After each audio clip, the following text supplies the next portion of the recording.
and hopefully beat this game tonight. The Epilogue does have a couple bonus events and a few boss battles.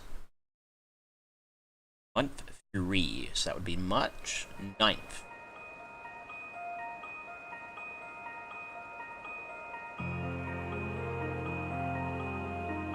Imperial Army Base Twin Dragon River Bridge.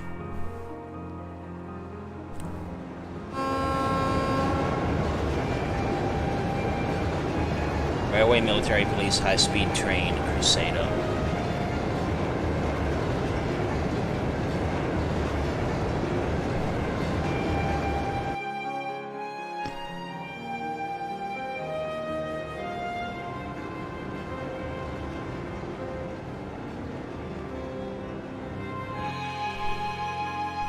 Trista, Keldic Heimdall.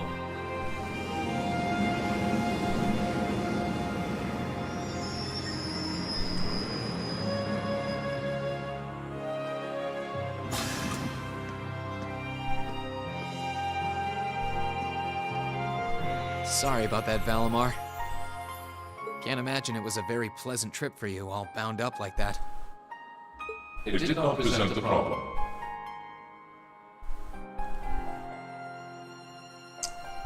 I will now enter an inactive state and allow the cams to perform maintenance. Thanks.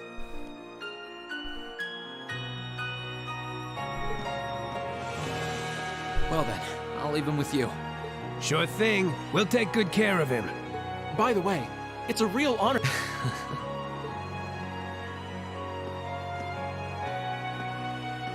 Welcome back, Rean. You must be exhausted.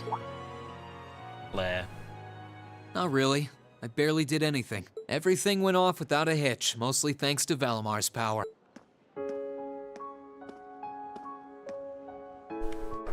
Not to mention the planning of your people.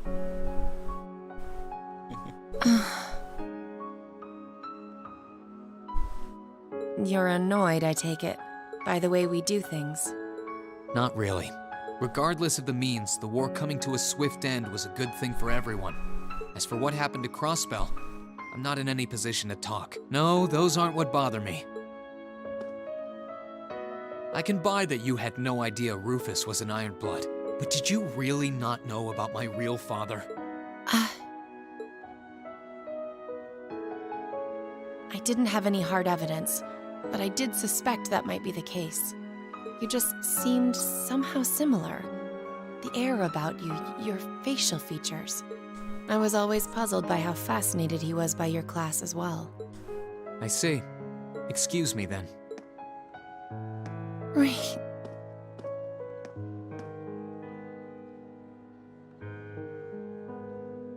That wasn't the only reason I worried about you, you know. Not that I could possibly tell him that. Blair is not Rean's mother. That's just not how things are. You don't have to worry about that theory flying around. I'm behaving like such a child.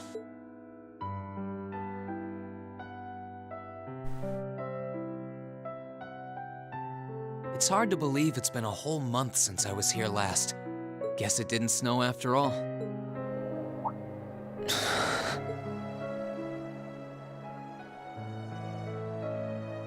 It's not like the excitement of that day has faded away or anything. So why?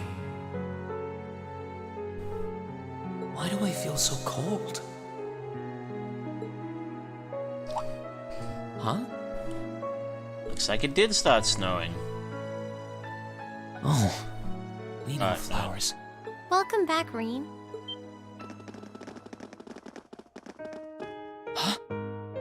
Welcome back. What are you doing standing there? It's not like you to wallow in nostalgia. Did the flowers get to you? You all came to see me. They started budding just yesterday. Should be in full bloom in about a week.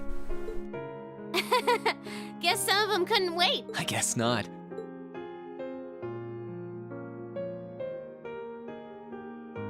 It's good to be back, you guys. Agreed. We're all so happy to see you again. You must be wiped out after all you did, though. I'm fine, actually. It really wasn't that tough. Still, did all of you really come out here just to welcome me back? Why wouldn't we? It's not like we second years have any lessons to worry about this time of year. Besides, I already had to come out here because of Valimar, so I figured I might as well say hi to you too. Technically, the first years are supposed to be in class right now, but I turned it into a self-study period instead. And that was only possible because everyone's favorite captain told us exactly when you'd be arriving. Really now? It's nice to see you here too, Celine. Well, don't think I went out of my way to be here or anything. But given the way that you were acting when you left, I was a little worried about you. I mean, I wasn't. Not at all. Still, thanks everyone. So what now? Going back to your dorm for some well-earned rest? We can carry your stuff for you if you want. No, I'm fine. You said What that stuff? class He's is got in a session one right now, bag. right? I mean, I have been absent for a month now. Wow, you're no fun at all. I was hoping we could skip the whole class thing and get to the welcome back party. I like that idea. Come on, it's party time! Am I the only one who cares about studying at this school? Well, maybe we can hold. In that case, we should probably head back to the academy.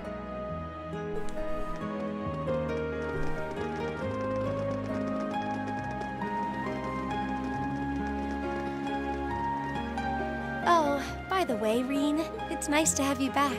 Thanks. It's good to be back. That little scene there is actually between whoever you had your final bonding event with. I think in my own personal playthrough it was Laura, not Emma. Winter's End Epilogue. I'll never forget those days. The final weeks we spent together as a class are like dazzling jewels forever etched into my memories. I cherished every last moment. I never wanted it to come to an end. But time stops for no one.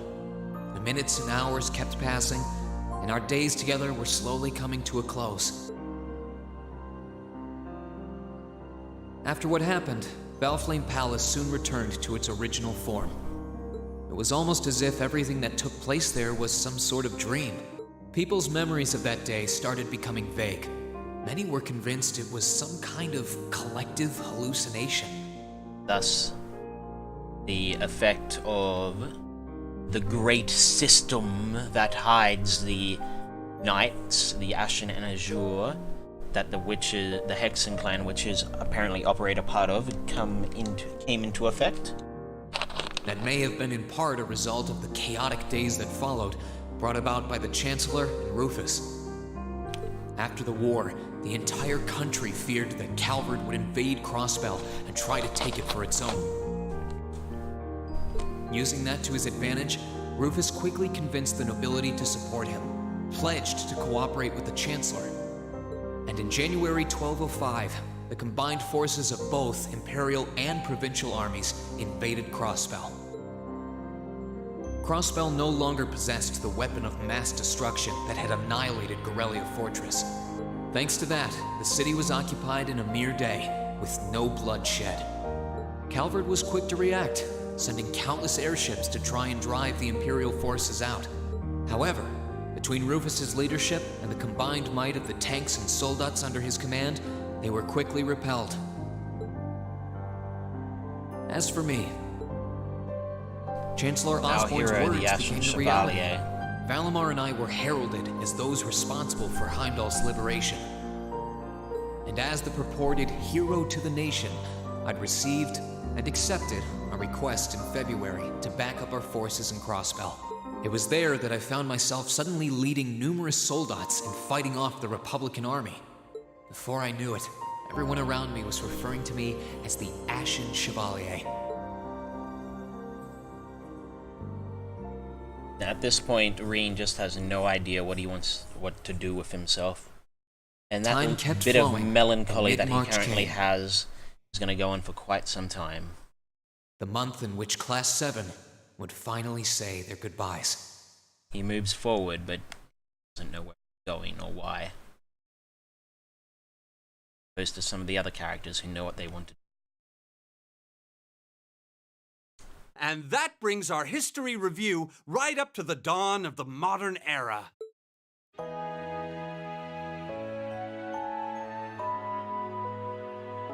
Next week, we'll be covering the 50-year period from the Orbital Revolution up to the present day.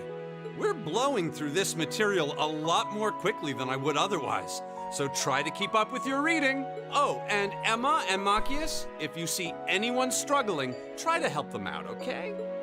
I fully intend to. Leave it to us. I've got plenty of good reference books on the subject. That would be very helpful, actually. Sounds like a pain. Oh well. I do happen to have a few gaps in my knowledge of the Revolution. I should be able to help Got a out with the really technological bad side of sneeze. things if you guys need it. I can feel coming, I'm but guessing it's... we're gonna run into that Schmidt guy's name a lot too. Well, he was one of the 3 leading disciples of Professor Epstein, so yeah. It'll feel strange seeing his name in textbooks, knowing how he is in real life. Yeah, it's kind of amazing to think we were able to meet him, though. Russell's more fun. Alright, like I said, I'll be giving a quiz next week on everything we've covered up to now, which means it'll cover quadratic functions, factorizations, sets, logic, and probability. Oh, and if I'm feeling really mean, there might be a little calculus in there. So, study for this one. That's a lot. I'm getting depressed just thinking about it. Sounds more like he's reciting some kind of curse. It is all material we've covered in class before, you know. It'll be worth going over the most basic formulas at the very least. Politics and ethics. That sums up this lecture on the structure of the stock market in Erebonia. Next week, we will hurry on and study unemployment and inflation problems. You're also going to be taking part in a debate on those issues. So make sure each of you are well prepared. What kind of debate? A debate. It's when people are divided into groups for and against something, then they argue their viewpoints. 5th period, art and music. I didn't think she had a voice. After much consideration, I've decided we will use our remaining time to listen to and enjoy music from all manner of genres. From famous classics to popular modern music, I've gathered records of all kinds for you to enjoy. I even managed to borrow music from a hot new genre like heaving metal, I believe it's called. Oh, I wonder what that sounds like. I think you mean heavy metal.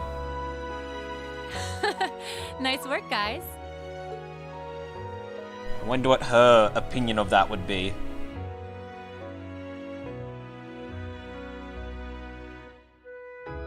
You poor kids must be exhausted.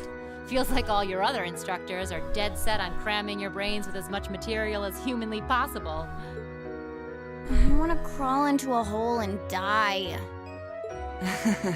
You said it. Still, this is exactly how we want it. Right. They're doing it for our sake, so I don't mind it so much. There's no way we could cover everything in class, so it's sweet of them to give us the bullet points while they still can. It's paying off for us in the long run, yeah, so we owe them a lot. Forcing you to try and keep up with us is a little unfair of us, though. Yeah, you're gonna have to do all of this again next year.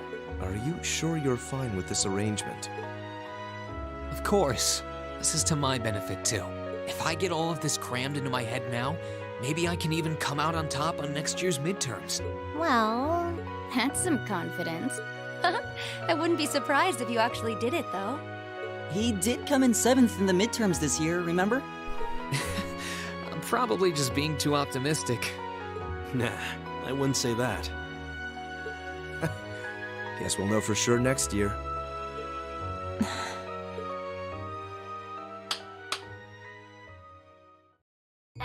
Anyway, tomorrow's the day you've all been waiting for. I know you've got enough schoolwork to choke a horse, but try to carve out a little time for your clubs and all that youthful jazz. The forecast for tomorrow is clear blue skies. Might be the perfect chance to sneak off and get into some ooh la la with that special someone.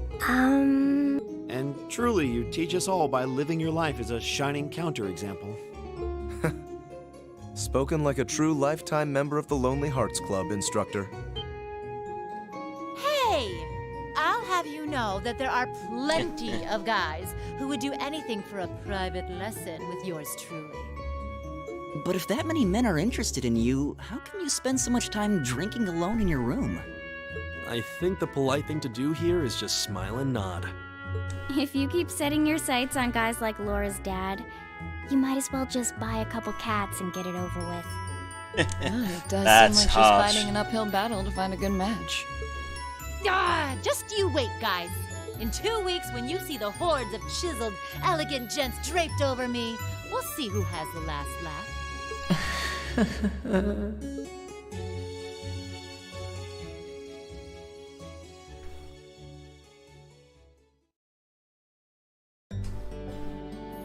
Time really does fly. It's hard to believe our last free day is tomorrow.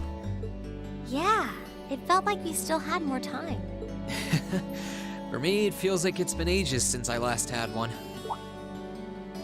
I suppose it would. Were you able to rest up at all while you were away? Not really. It was basically work, work, work the whole time.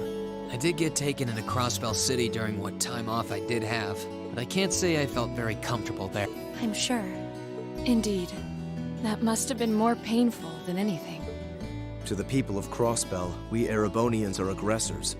I can hardly imagine they would welcome us with open arms. That doesn't sound like it'd stop Lecter from living it up over there, though. He did take me to a casino once, actually. He won so much, he might as well have been cheating. Shocking. It always feels like people who like gambling really like it, huh?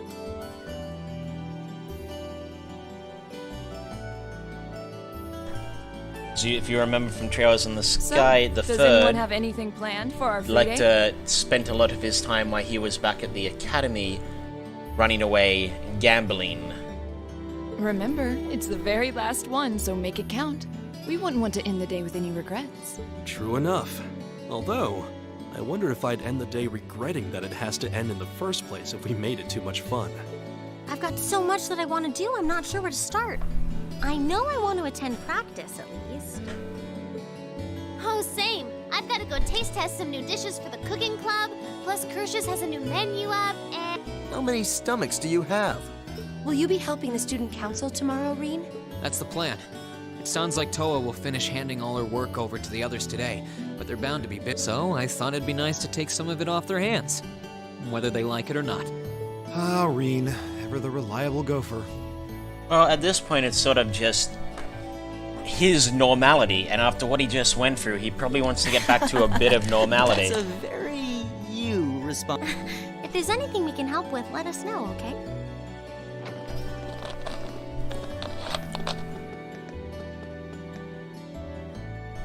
Well, I guess I'd better get going. I could go straight to the student council room, but it's my first time back in over a month, so it would be nice. Maybe I should go and see how Valimar... Reen! Huh? Emma, I thought you'd gone off to your club room with Celine. Did you... No, it's not that. I just wanted to spend a bit more time talking to you. This is also a scene that you do with the person you spent your final bonding event with. You were away for so long, and I still have so many things I want to talk about with you. Oh, right. That's fine by me, though. I've still got loads of stuff I want to talk about with you, too. That being said, it wasn't only talking to you that I missed while you were away. There was, something else. I think I might know.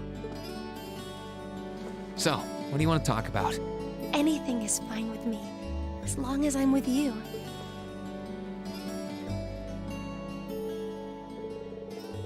It wasn't long, the two of them were happy simply passing the time together. When the time came to part ways, they said their goodbyes just outside the classroom. Classes are now over for the day, and you can walk around the academy grounds freely. After visiting the building After visiting the building accessible through the engineering building and speaking to Toa in the student council room, the story will advance. Traveling clothes. Now change character's costume by select. Yeah, you could already do that. So let's see. Black Fang. We know that one.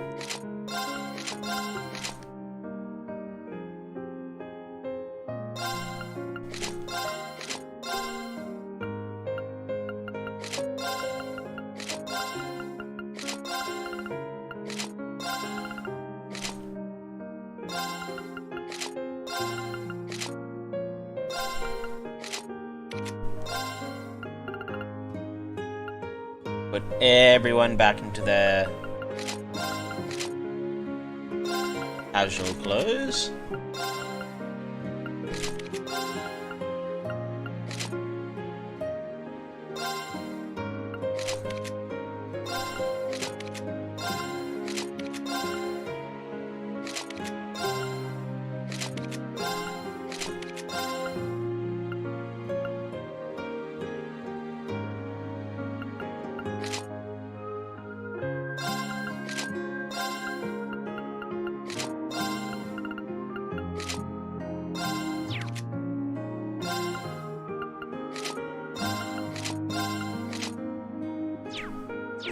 Right, so there is quite a lot of people, a lot of things to do, like speak to Vice Principal. There's a lot of character profiles to get, so let's go speak to this fine and, well...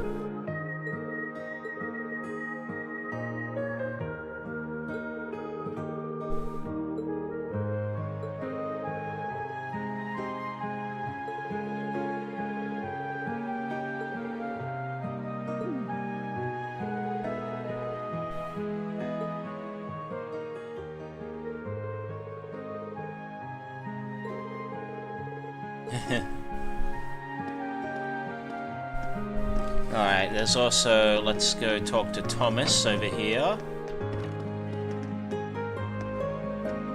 What's that? Ah, it's these plants from Podsio 1.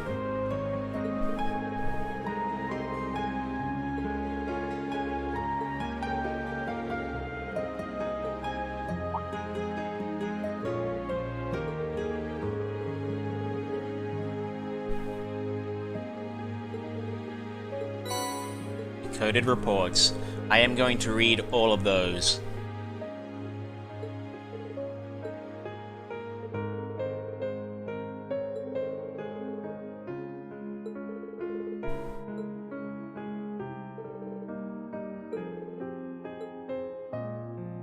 But I'm gonna get all the character profiles out of the way first.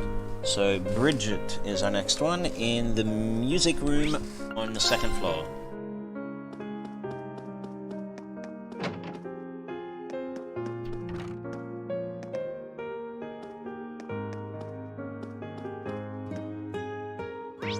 Ah, there she is. She's hiding.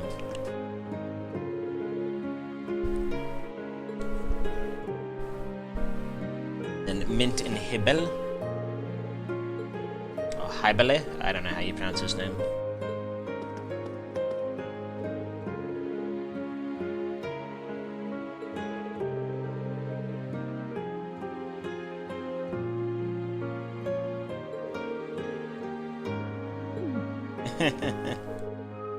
What a mystery.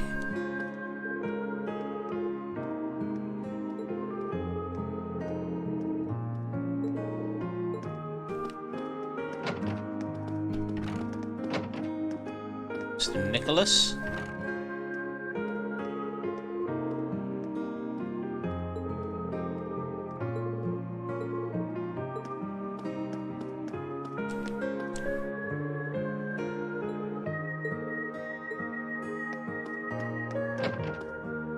Followed by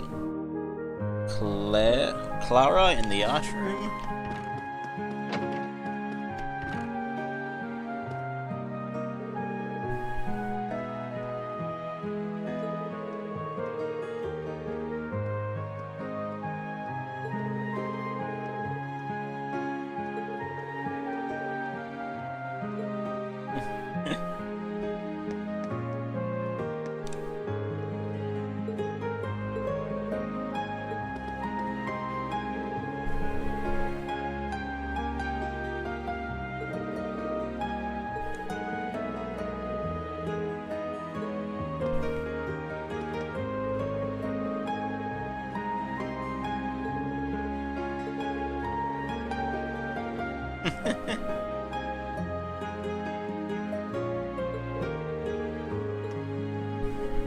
Alright.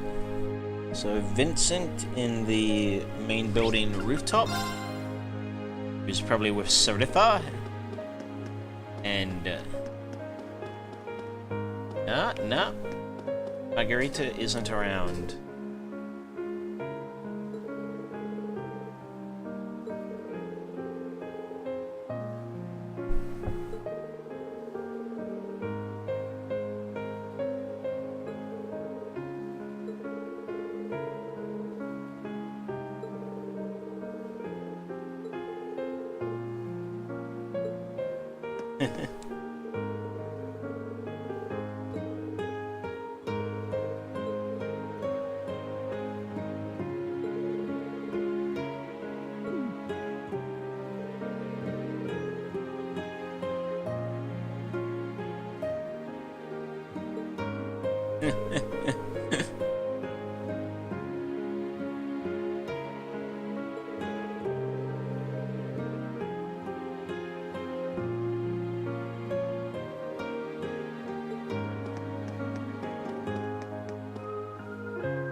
Where they're housing Valamar.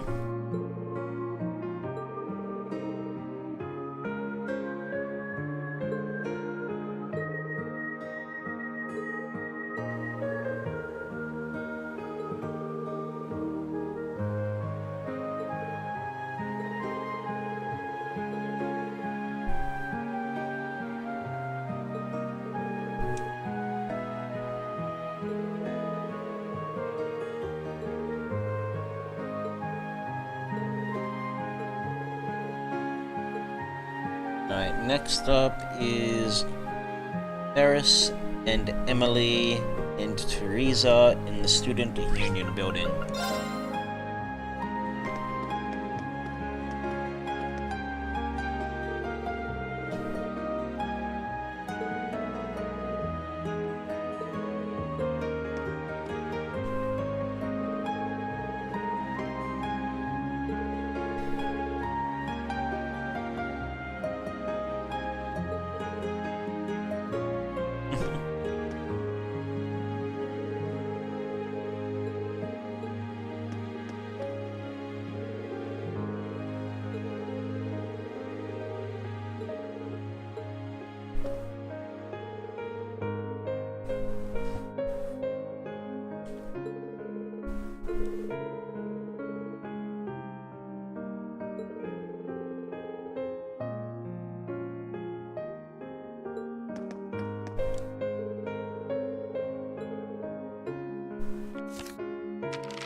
Air Fleet. She's going to be joining the new Air Fleet.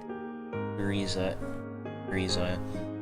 hopes to one day be as capable as Officer Claire.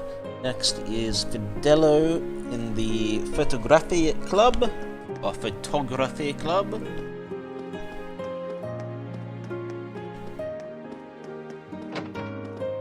Next one over.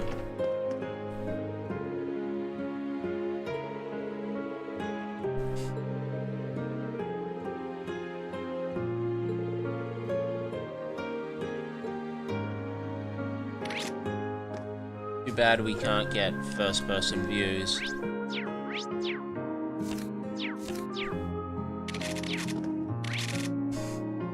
Look at those pictures in better detail. But hey, what you gonna do?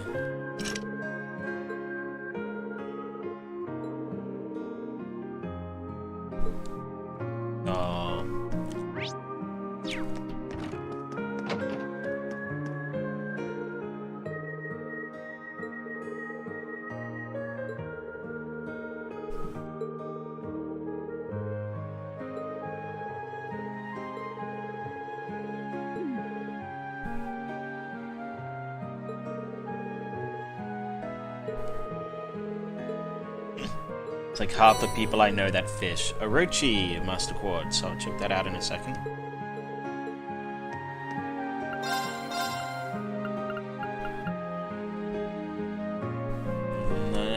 We'll have to do some fishing to get that Senin gem.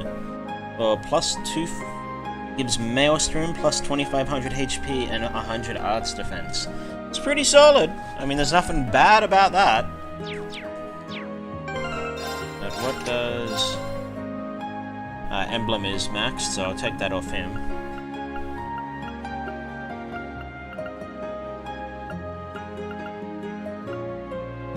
And I think I'll give him Juggler. I want to check Orochi. Here it is.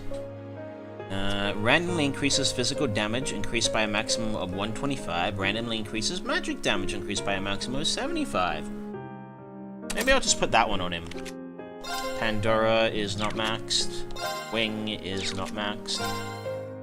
Tauros is maxed, though I would like to keep that on her just because it's really good. Alright, I'm going to start with Iron. Megalith is maxed. Magius is maxed.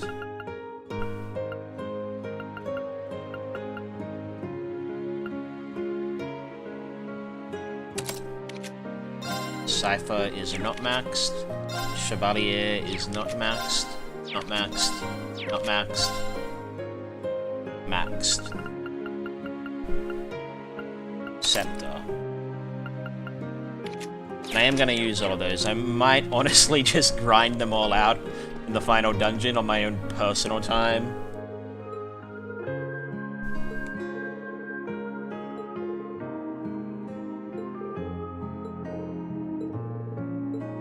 Alright, so I'll come back to you later. Polar in the Academy Fields. Also in the Academy Fields is Lambert.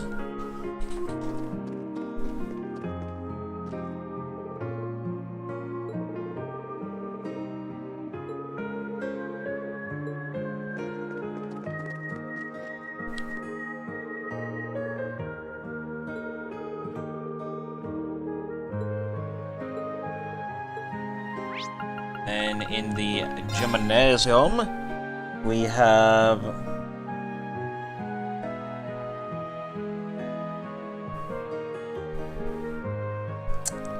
Alan and Fredel.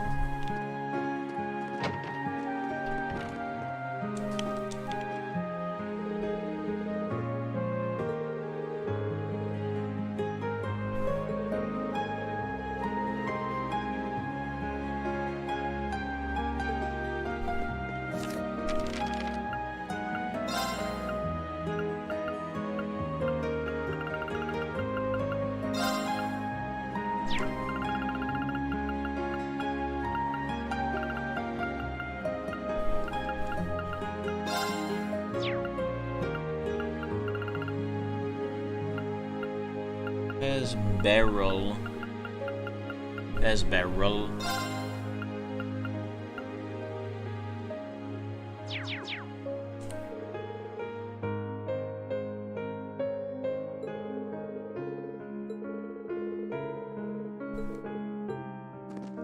Alright, I'll go over into the swimming section.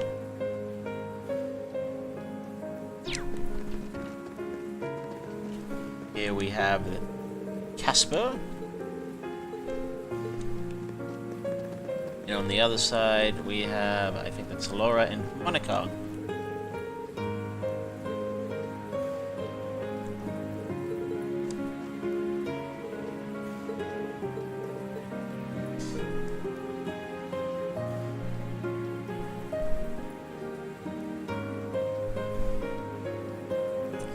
Okay, first let's have a look, shall we, at these black records.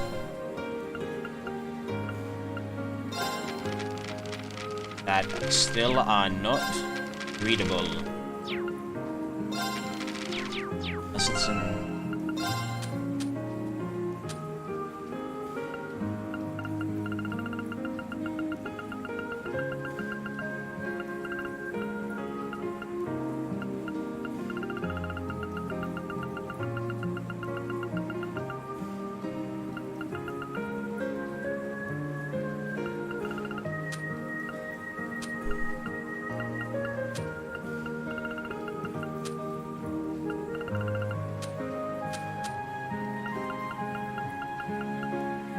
coding report.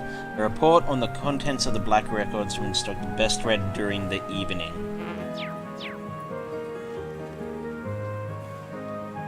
Well, I can get to it later.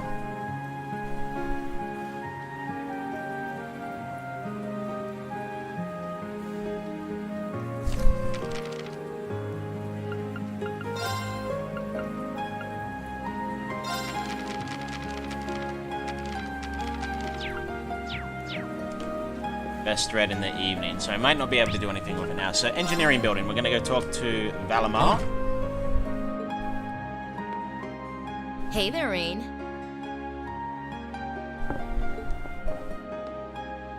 Looks like someone's done with class for the day. There we go, yeah, I have to do it later. Yep, just got out. Wait, is that? Yep, Angie's brand new bike. We started building it for you, but then we had a change of heart. I just couldn't tear you away from your current ride after you'd grown so attached. Now I feel bad, considering I pretty much did just that to you. Your new one's got a pretty cool design, though. Don't get too jealous. Specs are pretty much the same as yours. Well, before Angie tunes it up and adds her custom gear for distance riding, that is. But distance riding would mean... You're planning on going off on some big journey, aren't you? 10 points to Rain.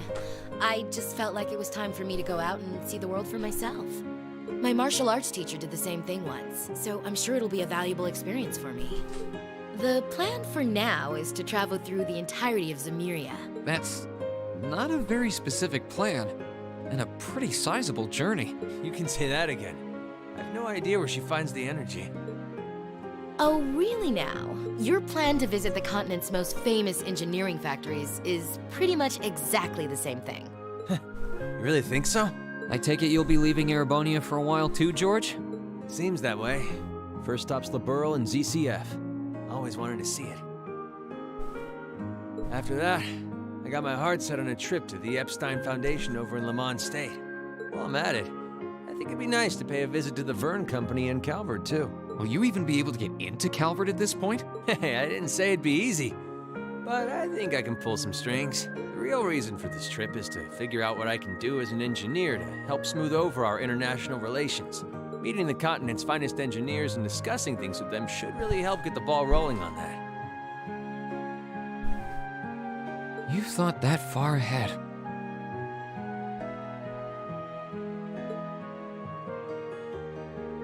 That's really admirable. I hope you can find a way to make that happen, even though I feel kind of hypocritical saying that, as someone who participated in the war. Don't beat yourself up over it, Rean. You have nothing to be ashamed of. That was your only option, given the way the Chancellor set things up. Your actions actually helped us avoid an even longer, more brutal war. But... Angie's right. You played a role that no one else could have. Just think, if things kept going the way they were going, we could have been at war with all of Crosspell. I don't even want to imagine the number of lives that would have been lost if you hadn't stepped in the way you did. Of course, us telling you whether or not you should feel guilty doesn't matter. It all comes down to you facing your own feelings over what you did. But there's one thing we'd like you to remember as you do. You're not alone, Rain. You've got friends who understand why you did what you did. Sometimes, I wonder how I was lucky enough to get such good ones. Thanks, you guys. This really helps.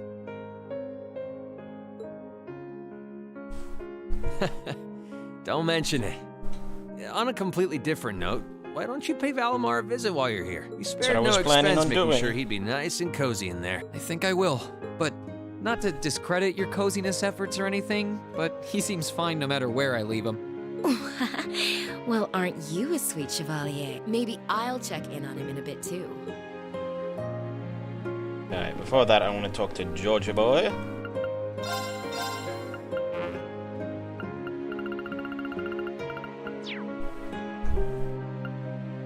Exchange.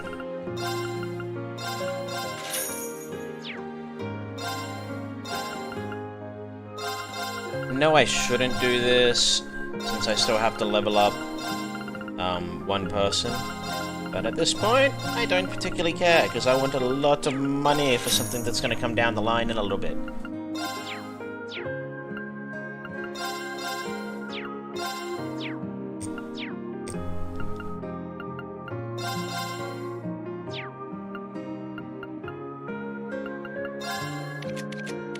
I mean, he's the only one I haven't got. Everyone else is maxed.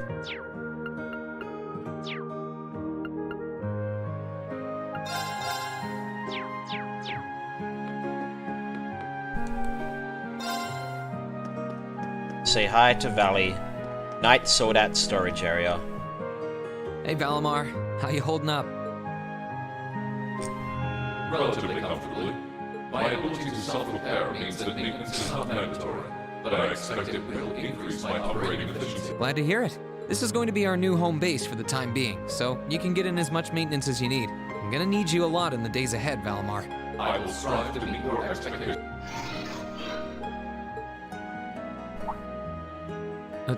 Something wrong? Not as such.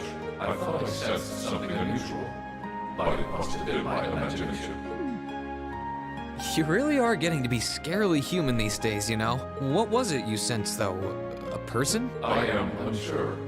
It may have simply been a fluctuation in the earth veins below us. Similar fluctuations are hardly abnormal. Well, if you don't think it's anything worth worrying about, I'll try and put it out of my mind. If you sense anything strange in the future, though, let me know. You can tell me... telepathically was the word, right? Indeed. I shall use it to inform you should I sense anything is amiss. Good, good, good. Alright, now to the Student Union building. We get to say hi to Toa. But first, I want to buy the Imperial Piranha Club, Volume 7. Alright.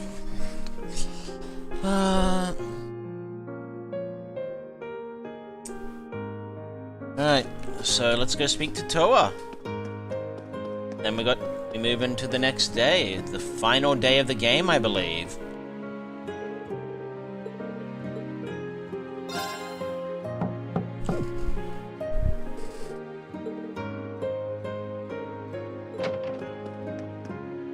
She's sleeping again.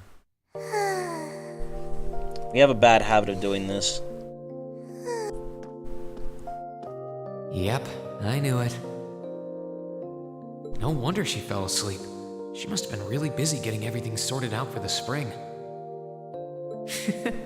Makes me remember finding her like this over in the computer room.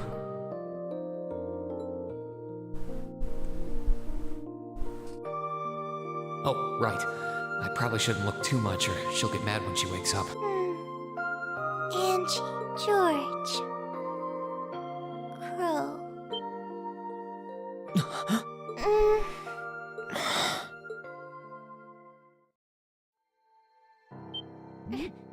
Rain? What are you doing in my room? Wait, this is the student council room. I must have fallen asleep. Sorry for coming in without permission. I did knock, though. Don't worry about it. It's my fault for dozing off like this. Why do you always have to keep finding me like that? I hope you weren't looking at me while I was sleeping again.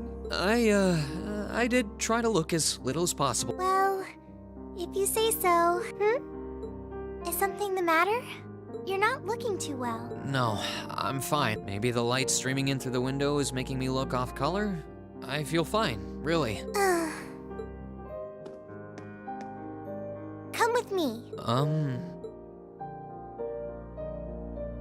What's this all about? I know that you're a boy and all, and I do think that you've grown a lot during your year here. No, I probably shouldn't even call you a boy anymore. You're a grown man now, but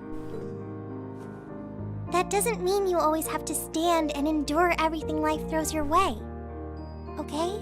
If it gets too much, it's alright to sit down and let it all out. Whether you're a boy or a grown man doesn't change that. I'm so sorry.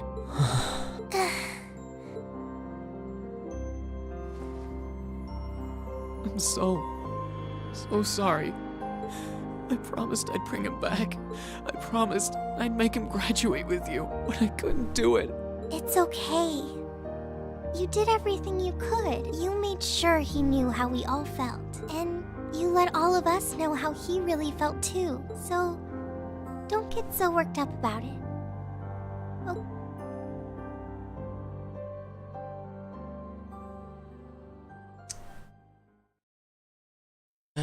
I'm sorry.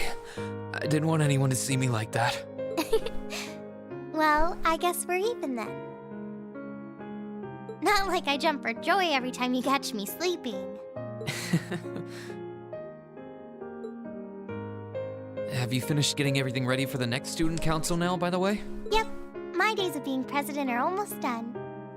The first years taking over are really smart, though. I barely had to teach a thing in the end. Still, it must have been hard work getting through it all. You're going on a tour of various NGOs after graduation, right? Yep. The plan's to take a year to visit NGOs in lots of different fields. Politics, economics, engineering, medicine. After that, I'm not sure what I want to do. I'll probably join either the army or something related to the government, I suppose. Well, I'm pretty sure they'd both love to have you. There's no chance either one would say no to you. Especially since taking a year off hasn't made them any less determined to recruit you. After all you did with commanding the courageous, it's no wonder you're so in demand. I don't know. I don't think I did anything special, really. Still, I feel like it'd be best in the long run for me to see the world from a variety of different perspectives. I don't know what path I'll choose, but I want to step onto it with a firm decision on how things should be. I think that's the best thing I can do for this country's future. Maybe I'm being a little overdramatic there, though. Not at all. After how much you've done for this academy, I can only imagine how much you could do for this country. Just try not to overwork yourself, okay? We're with you all the way, but we will always worry, you know? Thanks. Oh, I almost forgot. What was it that made you come? I mean, I'm happy you did. Oh, I'd completely forgotten too. I just came to ask if there was anything I could do to help tomorrow, seeing as it's another free day. But you've only just come back. And besides, tomorrow's your... That's all the more reason I want to spend tomorrow's free day the same way I spent all of the others. It wouldn't feel like our final free day is Class 7 if it were any different. Well, if you say so. Okay. I do have a few things in mind, so I'll just drop them into your mailbox in the dorm like I always do. And thanks for offering. I think we get quick travel to the dorm now. So we have the evening events where there's some more bonding events where the Class 7 characters. Hey, we finally get to walk back all as one group.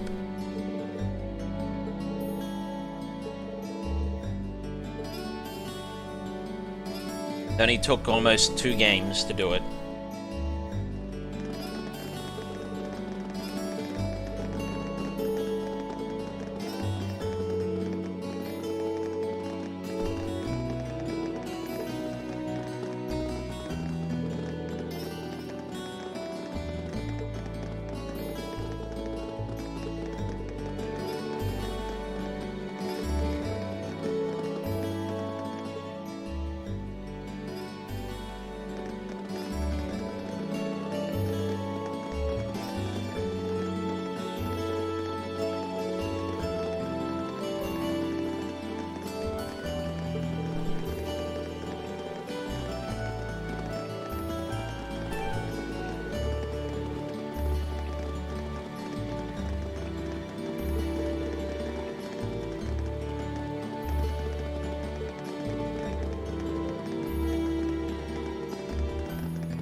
be necessary.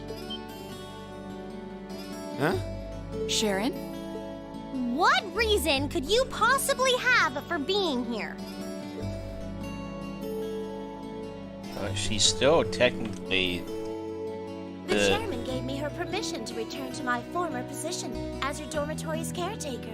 Which means I am here to serve you all once more. There may only be a short time left until the end of the year, but I'll make sure you want for nothing during it. I've already started preparing your evening meal, so there's no need to go out and buy anything. Oh, well, how about that?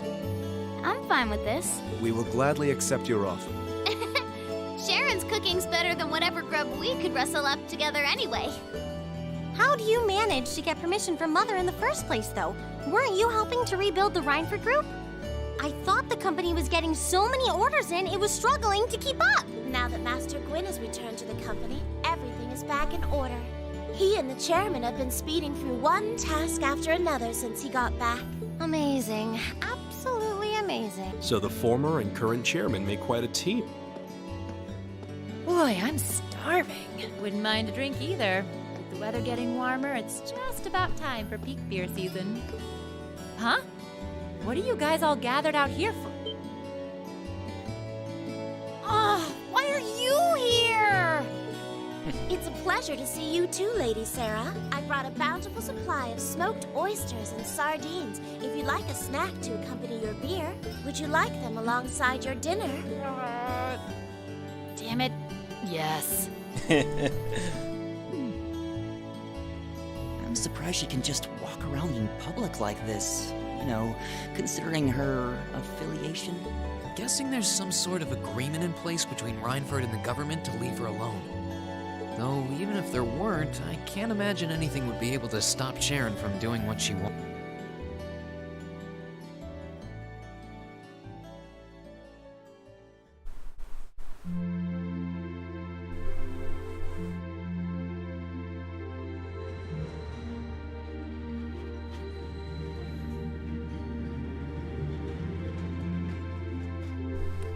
Right, so we're coming up to the perfect time to read the Black Records. I think I might have eaten too much. She hasn't lost her touch. None of it feels heavy on my stomach at all. Well, that's all my work done for the day. Maybe I should go see how everyone else is doing. Same deal. Right, so books. Oh wait, I gotta use the item. There it is, the coding report. Use. Excuse me. All of the Black Records in the notebook were updated. So let's get through reading them. The gods of creation before the Septium calendar. In the beginning there were two great gods. One boasted unrivaled courage, the other unparalleled fortitude. They descended from the heavens with their kin, and it was upon the dark lands below that they first met. Calamity, their opposing natures incompatible. The two were drawn irresistibly into battle, and thus began a struggle that shook heaven and earth. The goddess and the spirits the goddess and the spirits' laments were for naught. As the land quaked, the skies were torn asunder. And the gods' kin could only tremble in fear. After what seemed like an eternity, their clash came to an end. But it was an end of mutual defeat. Their power spent, the empty shells of the two celestials, Titans, were flung into the furthest reaches of the dark land, and all that remained in their wake were terrible.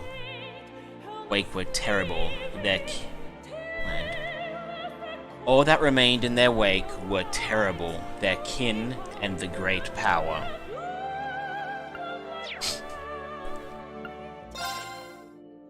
The Dark Dragon, year 371 of the Septian calendar.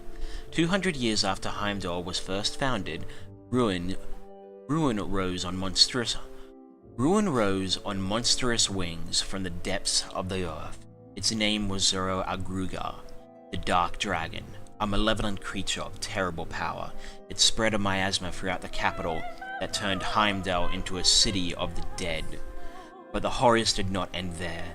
the evil dragon desecrated the corpses of the fallen, taking control of their bodies and using them to attack those who remained alive, further increasing the legions of the dead. The emperor at the time, Astorius II, was forced to flee the city with what remained of his household and citizens. Together they retreated and established a new capital in the land of Saint Arc. Through 100 years and 6 more emperors... Wow, their emperors didn't last. Anyway, through 100 years and 6 more emperors, the Bane of Heimdall went unchallenged. It was the 7th, Hector I, who resolved to recapture the city. Time had proved an ally to the beast, however, and the dragon's influence had spread over the surrounding areas like a plague. Undaunted, Hector I led an army of brave knights into the necropolis in an attempt to free it. But though their hearts were steadfast, their arrival was met by legions of powerful fiends, and their efforts seemed doomed to end in failure. It was then that Hector I had a fateful encounter with none other than the great Vermilion Knight, Testarossa. The knight recognized Hector I as its master, and boasted by its immense power, countless weapons, the Emperor moved once again on the city into the decisive encounter with the Dark Dragon. Now, if people remember, Testarossa was the knight that Cedric got pushed into. The battle shook the city to its core, and at the end the Vermilion Knight was victorious. The Scourge of Heimdall, the Dark Dragon, was defeated. However, the price of victory was steep. The corrupted blood that flowed from the dragon claimed Hector's life and defiled even the knight itself, placing a curse upon it. The noble Testarossa became the Crimson Calamity, a demon with 1,000 weapons that only reacts to the blood of the Arnor family, a destructive force on par with the Dark Dragon that should... A destructive force on par with the Dark Dragon that, should control of it ever be lost, would threaten the world and all who live in it. So that's how the Vermilion Knight became the Crimson Calamity that we fought and were able to seal again. Not defeat, seal again. It was sealed deep underground, never intended to again see the light of day. Meanwhile, a new city rose up from the ashes of the old, and people once again began to gather in Heimdall. And that was when the Vermilion capital that endures to this day was first built. Black Records. Shri. The War of the Lions begins, year 947. In the year 947, Emperor Valius V passed away. His death heralded the beginning of the largest scale civil war in Erebonian history. Valius V was a ruler with a somewhat debaucherous reputation, and is said to have had countless wives and concubines to further complicate matters of succession. Many of those wives came from prestigious noble families, all of whom began competing for power and wanted their offspring to take the throne. Within days of Valius V's death, Crown Prince Manfred, son of his first wife, was assassinated by an unknown party. Following the death of the Crown Prince, the fourth prince and son of the first Emperor Valius' second wife, Prince Orpheus, seized the capital by force. Once in control, he declared himself the new emperor and began purging all those who dared oppose him. The coup set off a succession of counterclaims, and 3 other princes also named themselves to be the new emperor. Backed by the powerful noble families of their mothers, the competing princes ignited a bloody 5-year-long civil war, and thus the War of the Lions began. At first, the princes' armies were largely equal in terms of strength. It wasn't until Orpheus, who would later come to be known as the False Emperor, revived the being that had long been sealed under the city, that the balance of power shifted. The Testarossa, the legendary Vermilion Knight, now tainted by the blood of Zoro Agruga, saw the light of day once more. With its unmatched strength under his control, Orpheus decimated his greatest competition in one fell swoop. The fifth prince, Gunnar, was defeated.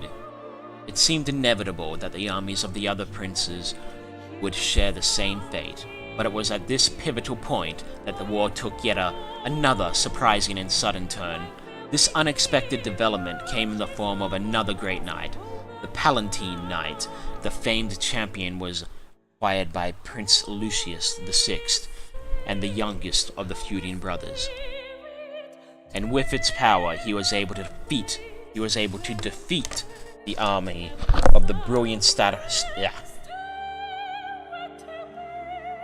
Sorry, mouth getting dry.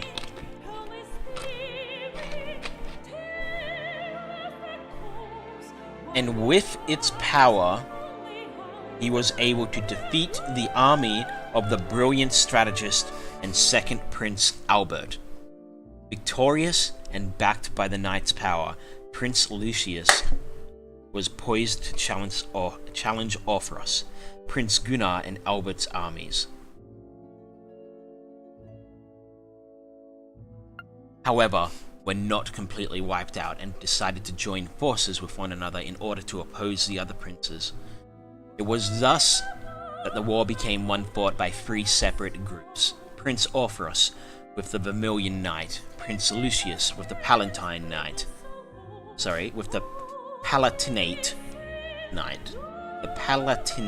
Knight, and Princes Gunnar and Albert, who had no knight, but compensated with their sheer numbers. The War of Lions had been raging for 2 years now, and the chaos only worsened by the day. Erebonia seemed fated to fall into ruins and darkness, fitting perhaps for the nation that takes its name from Erebos, which I believe is, in another language, means dark. Black Records 4. Drykos takes up arms. Year 949. A young man lays on a grassy plain, enjoying a nap in the peaceful setting. Before long, however, his rest was interrupted by the arrival of a second young man on horseback. The youth wore the trappings of a knight, and his expression was deathly serious. His armor bore many rents and scratches, and his left arm was bound in a bloody bandage. The first young man had not seen him in several years, but a cheerful reunion did not seem to be his purpose. "You were right after all," said the second man gravely. "At this rate, the Empire's days are numbered." At this point, the first young man rose from the grass. He was none other than the third prince of the Erebonian Empire, Prince Drykos. As a man with no claim to the throne due to his commoner mother, and shunned by other highborn princes, Drykos had long since left Erebonia behind, wandering from place to place, whiling away his days. 3 years prior, he had reached the lands of Nord, where he had remained ever since. Though left to his own devices since childhood, his nature was noble, and he was quickly accepted by the people of Nord and lived peacefully among them. But while he had left his homeland, he had not truly abandoned it in his heart. During his wanderings, his mother had passed away, but while she lived, she had told him something that would remain with him for the rest of his days.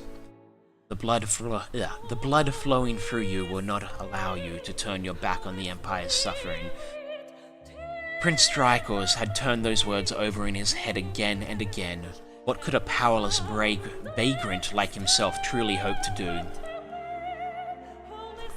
The knight's arrival, however, signified two things: that the war continued to worsen, and that Erebonia was on a certain path to ruination. His mother was probably correct. Hearing the knight's word, he decided that enough was enough. He would ignore the pain of his countrymen no longer. That knight, incidentally, was called Roland. He was a childhood friend of Drykos and his confidant. He was also the man who Drykos had left in charge of things in his place before leaving the country. Prince Drykos set about preparing to depart. But before he could finish, he was met by several of the tall knights of Nord, their cross-shaped spears in hand. They too were close friends of Draco's, and they volunteered to accompany him and Roland, fearing that the two men alone would not stand a chance. The next morning the prince departed the village, a mere 17 men under his command. They bade farewell to their people of the settlement, and its elder wished them well. May the winds of the goddess be with you, he blessed them. Fortune favor you all. Black record number 5. The war comes to an end, year 952. Prince Draco's opponents were the armies of the 4th Prince Orpheus and his Vermilion Knight, 6th Prince Lucius and his Palatinate Knight, and the combined forces of the remaining princes, Gunnar and Albert, who had legions of magical golems under their control. Yet it was he, the illegitimate son of a commoner and latecomer to the war, who emerged triumphant. History did not come without losses, however. During his return to Erebonia, Roland fell in battle. Not long after that, however, he met a woman who would change his destiny forever. That woman was none other than the daughter of Count Sandlot, who hailed from the lakeside town of Legram. Her charismatic personality and peerless skills with the lance earned her the leadership of a band of knights known as the Eisenritters, and the moniker Lance Maiden. Her name was Leanne Sandlot. Prince Dracos and Leanne Sandlot may have come from wildly different backgrounds, but their concerns for the innocent victims of the war united them in purpose to bring an end to the bloodshed, and it was those shared feelings that made them join forces. The two of them, along with the warriors of Nord, the Eisenritters, and all of the other people of the nations whose hearts they moved, liberated one town after another, and were eventually successful in persuading even Prince Lucius, owner of the Palatinate Knight, to fight for their cause. At the same time, however, the false emperor schemed to elevate the cursed Vermilion Knight to even greater power, to Godhild, and thus the Vermilion Apocalypse was created. The demonic god emerged in Heimdall alongside the monstrous castle and vanquished the approaching armies of Albert and Gunnar in a single battle. Their end was anything but conventional. However, they were simply erased from existence. Even the Palatinate Knight could not contend with such a foe, and was felled. And as it decimated all who challenged the false emperor, countless crimson spirit veins spread out from the castle, stealing the very life from the capital's citizens, as well as those in the surrounding area. Defeat seemed all but inevitable. Defeat seemed all but inevitable. Lance Maiden and their followers. Defeat seemed all but inevitable for Prince Dracos, the Lance Maiden, and their followers, but they refused to give up. Following the guidance of a kindly witch, they were led to a new great knight which slumbered on the outskirts of Heimdall. After overcoming a trial, they were able to claim the Ashen Knight and its power. With it in hand, along with their many supporters, and the army of Prince Lucius, they marched on the capital for the final time. Eventually making their way to the castle and its center, 3 days later, on the 4th of July, year 952, the castle vanished from existence and the city was liberated. And that is a little bit of interesting history for everyone. So, let's go talk to everyone. Here's Crow's room. I think I'll stay away from it for now. I feel more like going around and talking. So let's start by going to the top and making our way down.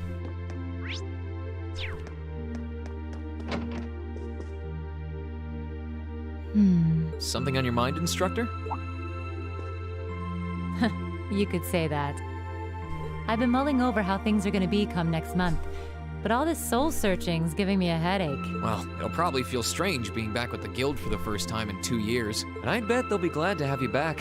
Things are probably going to be rough over there, even with you taking up the bracer life again. No doubts there. I can already see plenty of traveling abroad in my future after what happened over in Crossbow. And I imagine it'll keep getting harder and harder for us bracers to operate here, too. What's with that sad puppy look? There's no reason for you to feel ashamed of what you've chosen to do. I'm proud to have a student like you who can stand up and make the tough choices life thrusts on us. Thanks, instructor. I'll try to just grin and bear it for now. Attaboy. Sticking it out through the hard times with a smile will put you on the fast track to becoming a great man. Just make sure you don't try to shoulder too much. All that'll do is turn you into a jaded grump. Everything in moderation, okay? Says I the haven't joined the borderline intelligence alcoholic. division, and I have no plans to. I'm gonna keep responding to their requests, but only if I'm comfortable doing what they're asking. And I can promise you, I'll never do anything that would put me in conflict with the guild or put innocents' lives at risk. I don't know what the future will bring for me, but that's the creed I want to stand by. I know. Don't worry. No matter what happens, you'll always be my student. So go out there, live your life, and grow into such a heartthrob that I won't be able to take my eyes off you. Well, I'll try. She has a lot of paperwork on her desk. Maybe she should get it done. Ugh.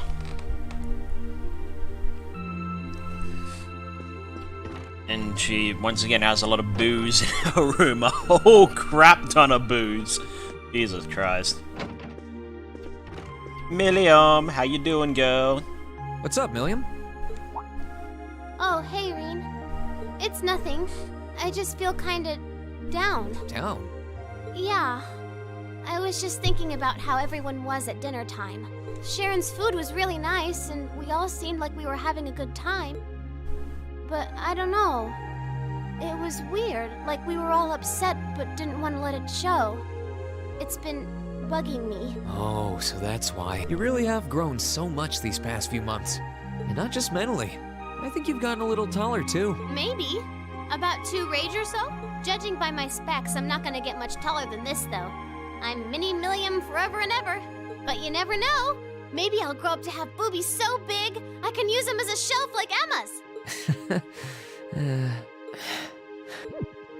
Something wrong? Nah, not really. So, you've got a new mission starting next month. Yep, I've got to go see how things are over out west. Duke Cayenne's been arrested, but it sounds like things are still pretty nuts over there. Oh, but guess what? I might get to go out to Liberal and Rimiferia soon. What is it with you and blabbing classified information? Well, whatever. Just promise me you'll take care of yourself. I doubt it would be considered classified if she's able to say it. Be sure to keep in touch. Or maybe I'll she's always been be right there given when you special need me, permission okay? to say stuff to Class 7. I promise. That goes double for you, mister. If you need me to bust you out of a jam, just say the word. That statement means so much more from something I know from Cold Steel Fury. Are those seeds you got there? Yep, Adel gave them to me. They all came from the plants we grew in the gardening club. I'm just looking at what kinds there are here. Really? That's really nice of her. It's kind of like you can take everything you've achieved over the past year with you. Yeah. I wasn't even going to join a club until Adel found me relaxing and invited me. But I guess it wasn't so bad.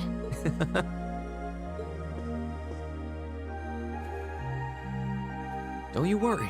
I'll be sure to check on the gardening club every once in a while just to see how things are going. It would be a shame if all the plants you've spent so long looking after were to wither and die. It doesn't matter.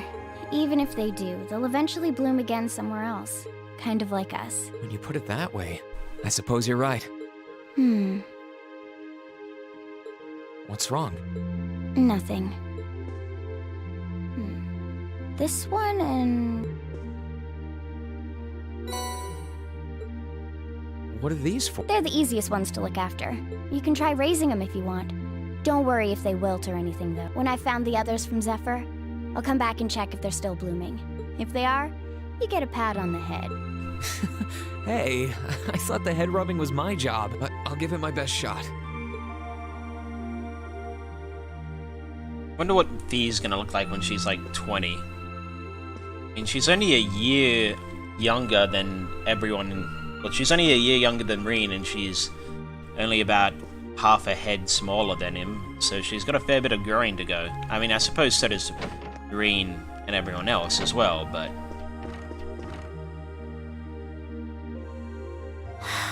Feeling sad about leaving the lacrosse club behind? Yeah, I was really into it by the end. I think it'll make for some wonderful memories to look back fondly on in the years to come. I can imagine. Does that mean you're not going to keep up with lacrosse and Ruhr? I don't think I'll be able to. As far as I'm aware, there aren't any local teams I could join. And even if there were, I doubt I'd have the time for sports. Just thinking about how busy I'll be makes my head spin. No, scratch that. Being busy is all the more reason I need to make time for exercise. Yeah, good luck with that. Helping out with the Rhineford group sounds like a recipe for one all-nighter after another. Not just yet, actually. I won't be helping until Grandfather shows me the rope. As I am now, I doubt I'll be able to do much at all in the way of rebuilding the company. But you can bet I'll leave Mother speechless with how much progress I've made in a year's time. I'm sure you can if you put your mind to it. And I know Sharon will always be willing to help you out if you need her. She probably would, but then she'd just tell everything she did to Mother. Don't worry about it. I was just thinking about how blessed I am. I've got a wonderful family, a great club I'm part of, all of you as my classmates. Oh, right. It took me a long time to realize the same thing, too. We really are one and the same. Yeah.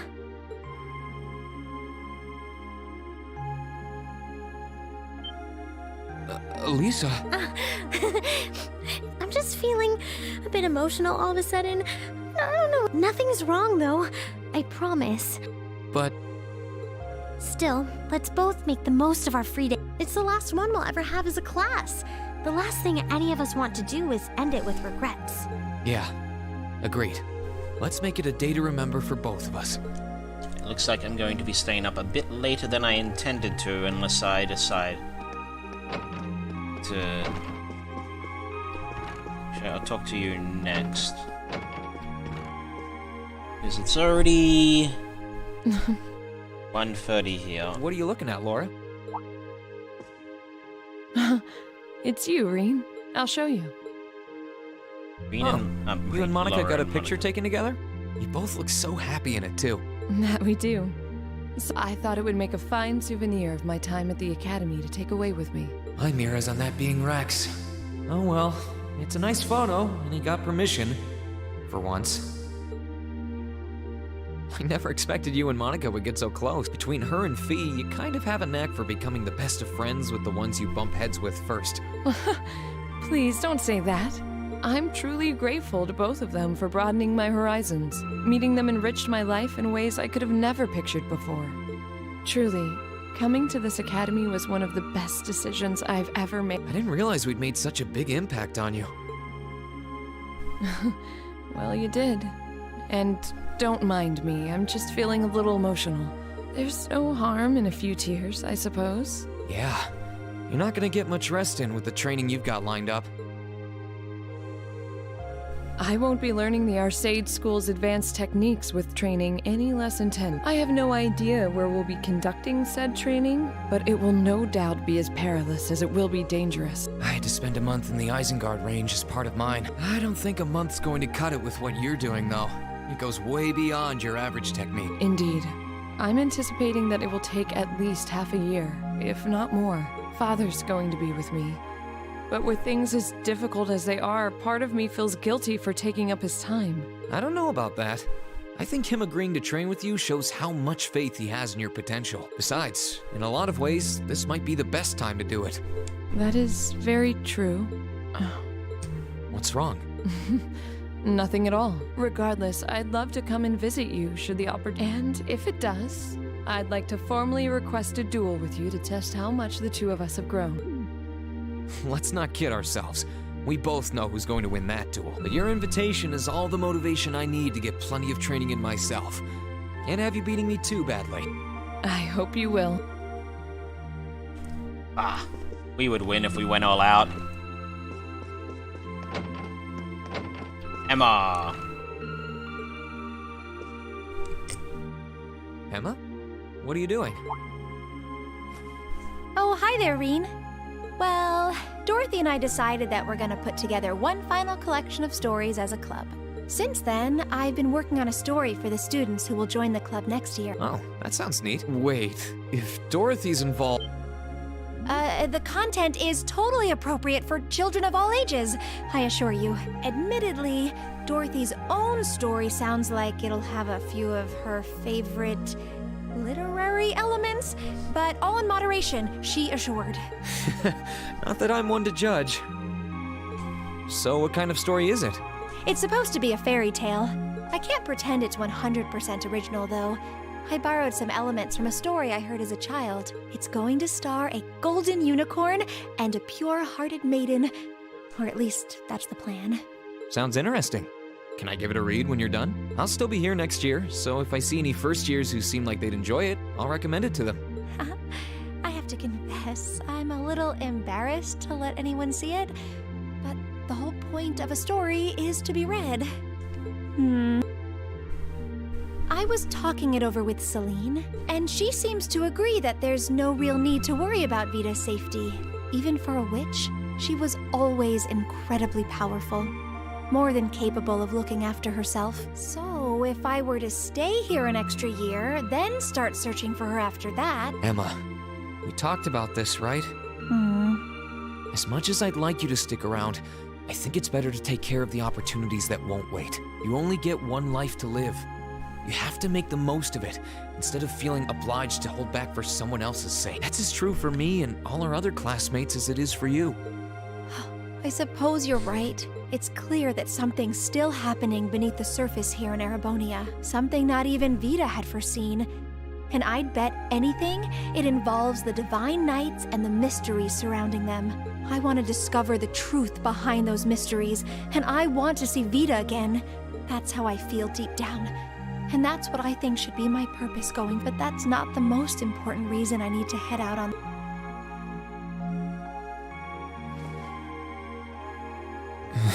The most important thing to me in the world is still you, Reen. And I want to uncover the truth of the Divine Knights for your sake, just as much as for myself. After all, the legends surrounding them have been at the heart of so much of the trouble we've had to endure. That's why I'll get to the bottom of this and come back with the answers you deserve. Until then, stay safe and be well. Thanks. I will. And the same goes for you. I'll be looking forward to the next time I see your smile. Likewise.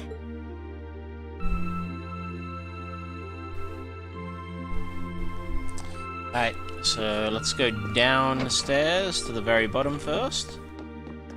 And then we'll come back up and talk to the men. So, Celine and Sharon. Oh, good evening, Master Reen. I thought you had already retired for the evening. How would you like for me to put together some supper? I appreciate the offer, but I think I've eaten more than I should have as it is. Your cooking really is delicious, Sharon. I was starting to miss it after not having it for so long. It was my pleasure to cook for all of you again, so I pulled out all the stops with this one. Seeing all of you happily indulging my handiwork always makes every second of...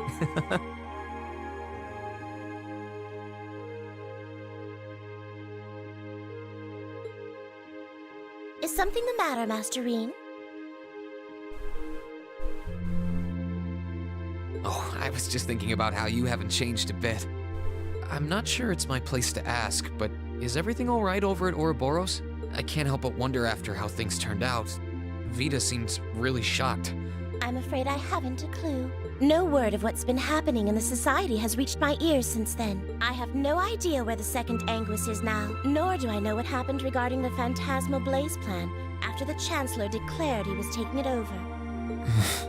And quite frankly, none of it is my concern. The answers won't change who I am, and it won't suddenly cause me to shift priorities. I am and always will be a proud maid of the Reinford family.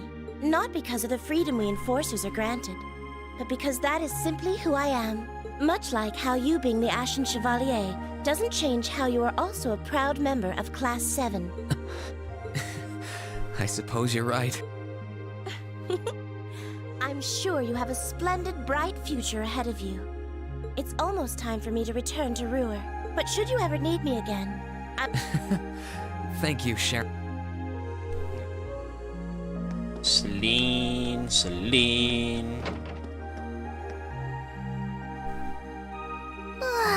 Oh, there you are. You look bored, Celine. I guess I am.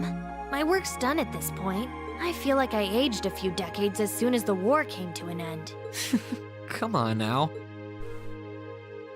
Feels a bit strange to be saying it after the fact, but you fought pretty well over in Crossbell. You've really mastered piloting Valimar. I'd like to think so anyway. I feel like I could pull off just about anything with him now. And to think, I couldn't do half as much with him when I was first starting out. You do realize you just admitted you were totally useless, right? I wonder if you're gonna be okay without us, you know? Valimar must have drawn the short straw to end up with a budding awakener like you. Thanks for worrying about me all the time, Celine. Excuse me, what makes you think I was worried about you? Just about everything. From what I can tell, you've always worried about me. Back in the beginning, when I didn't know anything about piloting, you were always there to guide me through our battles. I doubt I would have ever come this far if you didn't have my back. So, thank you. Why do you always have to be like this? I feel for Emma, I really do. I was just trying to thank you, you know. I didn't have any ulterior motives for doing it. Then don't make it sound like you do. I swear, if you ever hurt her, I'll never forgive you. There are parts of the legends passed down in the clan that not even Emma and I know, but just bear this one thing in mind. Divine Knights have incredible power, and they can become devils just as easily as they can become gods. Don't worry, I know. I Not won't the forget. Crimson Cataclysm. Anyone in my position needs to know the difference between right and wrong. I'm well aware of that. That's fine then. Anyway, good luck, I guess. If you really need it, I can always come and help out. Pity what happened to Testarossa. It wasn't for that... yeah.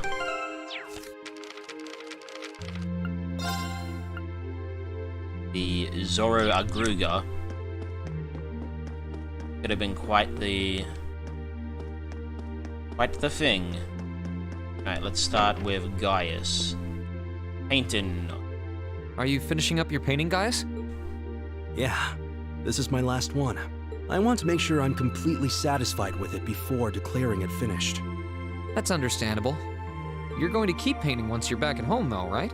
Well, I don't know how much time I'll have to set aside for it, but I intend to keep working on it, bit by bit. There's growing reason for concern in Calvert to the east of the Highlands. But all in all, things are more peaceful now than they were. Oh, is it going to be of Nord? If anyone can make a masterpiece of the Highlands, it'd be you.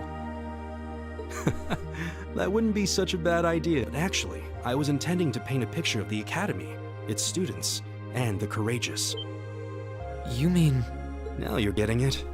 I want to capture the day we liberated the Academy, and once I've finished it, I fully intend to return to Erebonia with it in hand.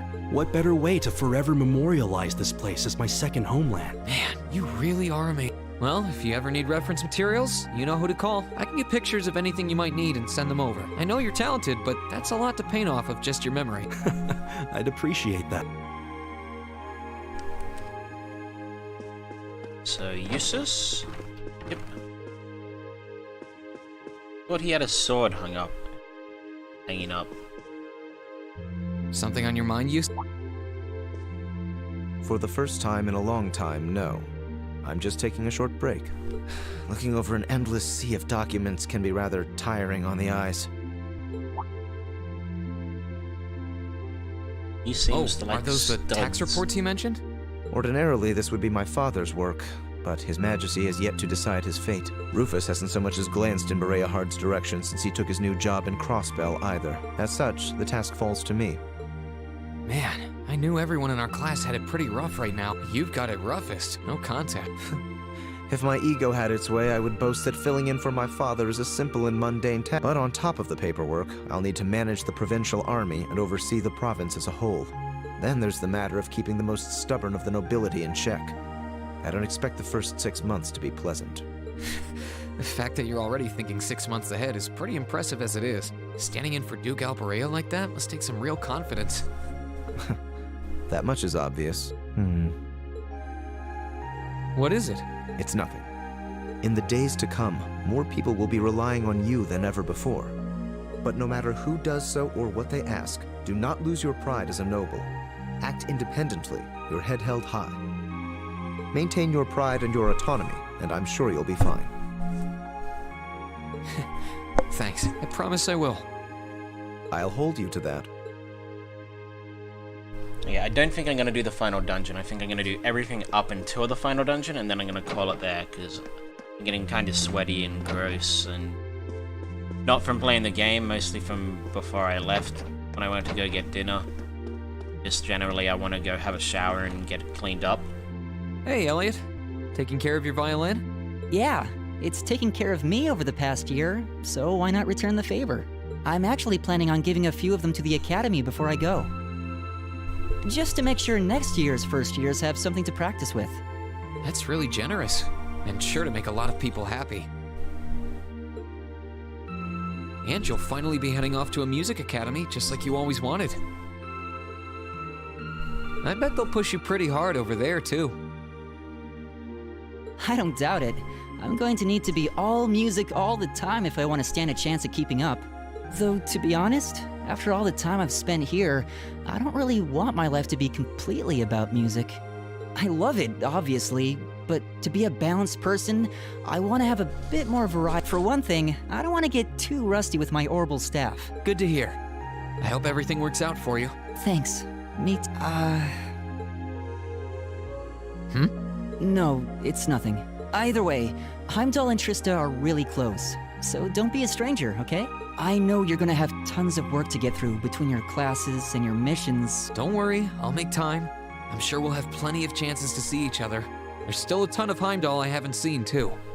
You'll have to show me around next time I make it over there. You bet. And most people would probably put their violin down instead of just holding it at their chin the entire time when they're having a conversation. Mucky, yes, do you have a plant? Did Fee decide you didn't get a plant, Marcius? Oh, that's not very nice of her. You've got your gun hanging right beside your bed. Hey, Marcius, working hard? I'll stop you right there. Of course I'm hard at work. Just look at the size of this book. If I can't internalize as much of it as possible while I'm here, I'm doomed to failure from the start. And this is one of your new textbooks? Man, Heimdall's political academies don't mess around, do they? You'll be the youngest person there, right? Most likely. I'd normally need to have graduated from Thor's with a bit more experience under my belt to have gotten in. There are a few Thor's grads there already, though. They take some every year. And as you might imagine, the recent political upheaval has the place swarming with applicants this year. The entrance exam was hard enough on its own, but that's just the tip of the iceberg. Can't say I envy you. Still, I know you're going to be just fine. You're so smart that you can handle any subject they throw at you. Growing up with your dad should give you a leg up on the politics, too. Yeah, no pressure there. Honestly, there are times when I think diving into things head first like this is a giant mistake. What's wrong?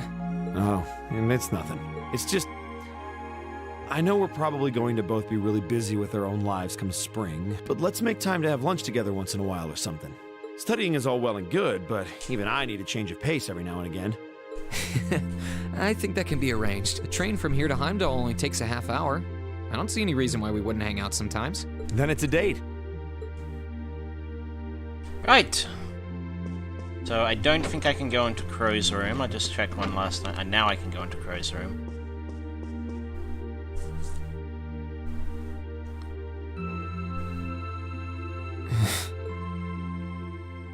You're all going to be in for some tough times ahead. I can't go any farther now. But you can. So keep going forward. Crow's final words changed our path forever. No. It's more like they gave us the encouragement we needed to step onto the right one. We only get one life, and we're the only ones who can live it. Thanks, Crow. I might not be leaving the Academy to pursue some noble goal like the others are, but I'll do what I can here. Although, if I have to keep taking time off for trips like that one to Crosspell, I can kiss my attendants goodbye. Well, I can try to make it so I'll never be in danger of repeating a year. Unlike a certain someone.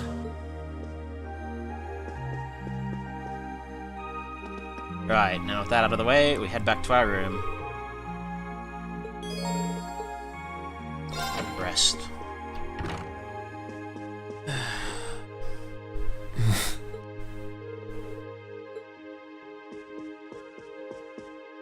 I'm not in those clothes, thank you very much. In finance, the annexation of Crossbell has seen shares in Erebonian companies increase at an exponential rate across the board. And despite the Reinford Group announcing sweeping changes to its board members, its strong forecast for the next fiscal year is... It's time for the start of a brand new program here on Radio Trista, coming at you promptly every Sunday. I call it Aubin Time, after the word for evening. Might be a little cliched, but sometimes simple is best, right? Clichés are clichés for a reason, after all. Anyway, my name is Misty, and I'll be your host.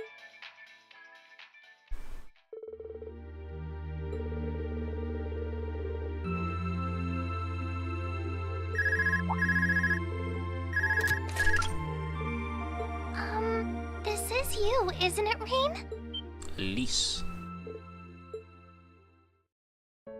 Yes, it's me. Sorry for calling you like this so late in the evening. I'm not bothering you, am I? So, this is a scene that the Exceed people should have fixed and gotten Reen to voice, but something probably came up that stopped that from happening. This was something that happened in a lot of the scenes in the PS Vita game, where a lot of the cutscenes had everyone voice acting except Reen for some reason. I have no idea. Yes, I wasn't going to, but Her Highness insisted. It'll take some getting used to, but it's nice to be able to hear your voice even when you're so far away.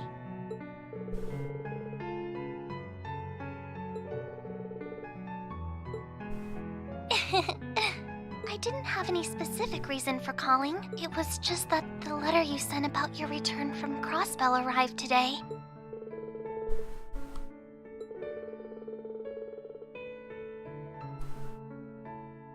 Oh, please don't apologize. I know how busy you must be now. Believe me, I was just happy to hear you were back safe and sound. Your trip must have been exhausting. By the sound of things, you did an excellent job, too. I'm so proud of you, Reen.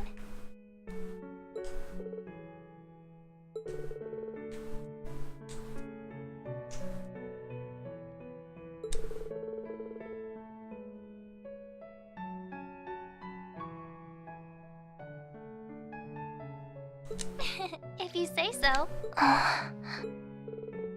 No, not at all. Regardless, now that I've heard your voice, I feel a lot better.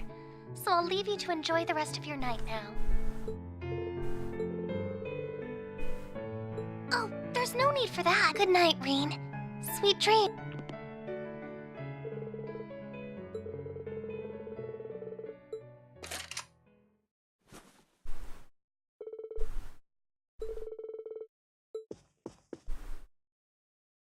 Right, so I'm going to do the side quests, pick up all the Jimmy Daz, the character notes, basically get up to start the final dungeon, and then I'm going to call it there.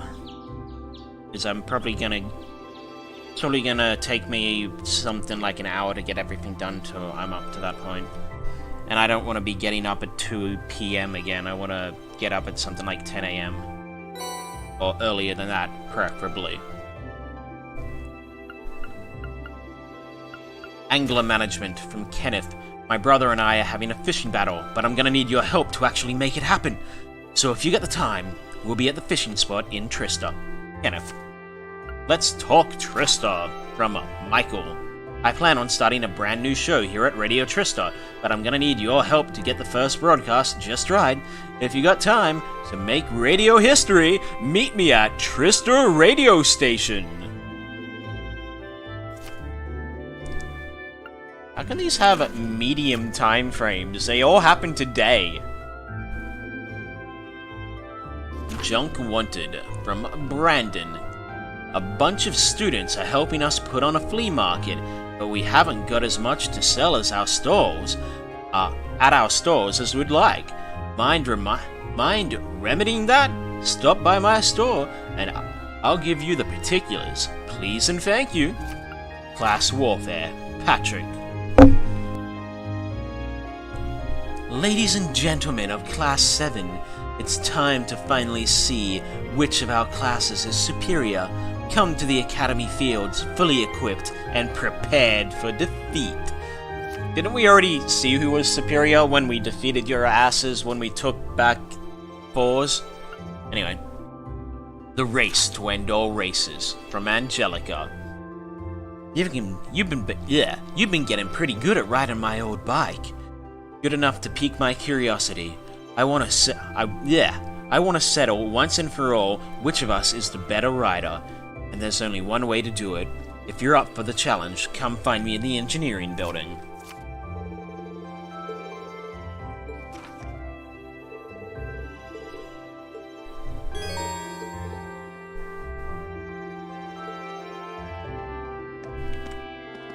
Alright, and I apparently have one bonding event, so that's a thing. Alright, so...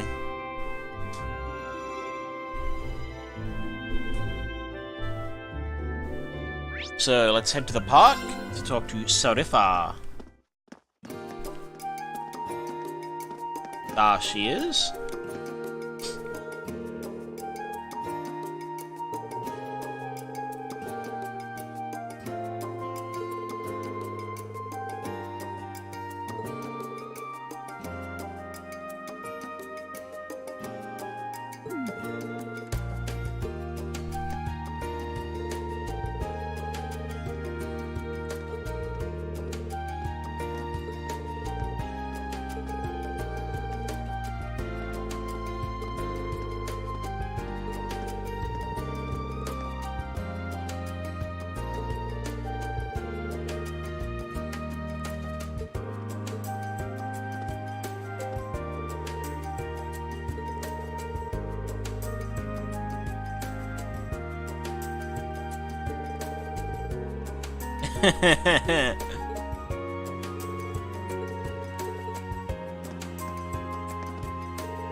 Okay, so this is Sarifa done.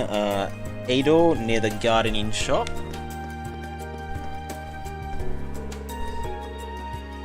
Then Lot at the upper class dorm.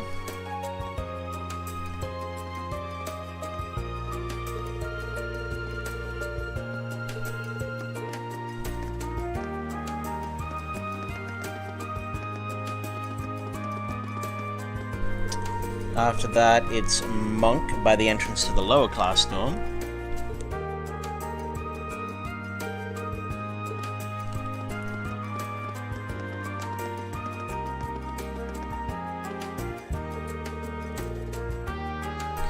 And then Klein inside the lower class dorm.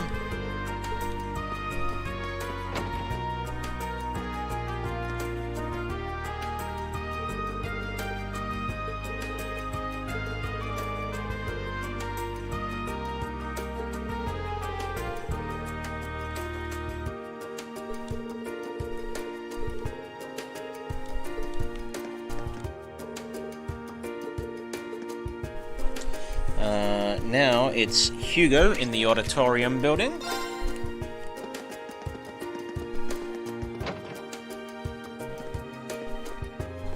This is also where we can find all the shops that were on our ship. Here's Hugo. But he doesn't have as much stuff as he did on the ship.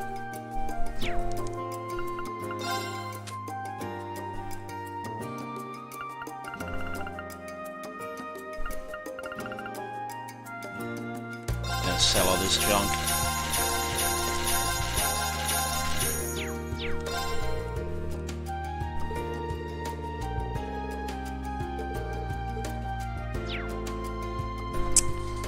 Then Lind in the garden in the north end of 4, which is, let's go to the courtyard.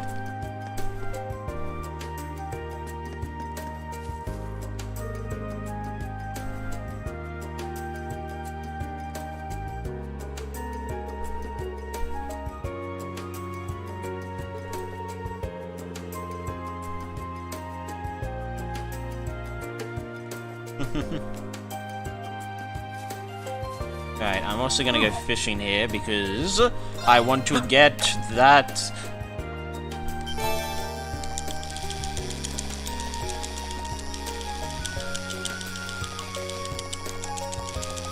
I need to get 800 points.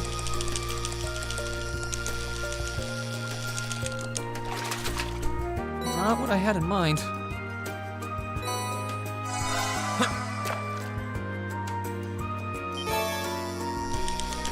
Which means I probably have to catch like 10 of these things.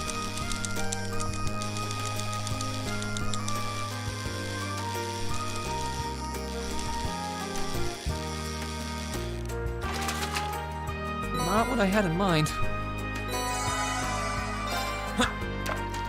Hurting my arm.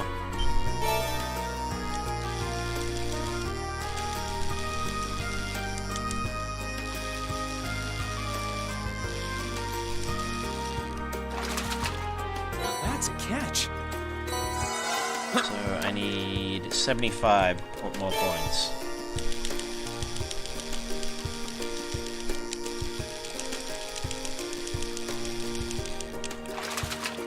Not what I had in mind. 69 more. No, 79. I can math, I swear.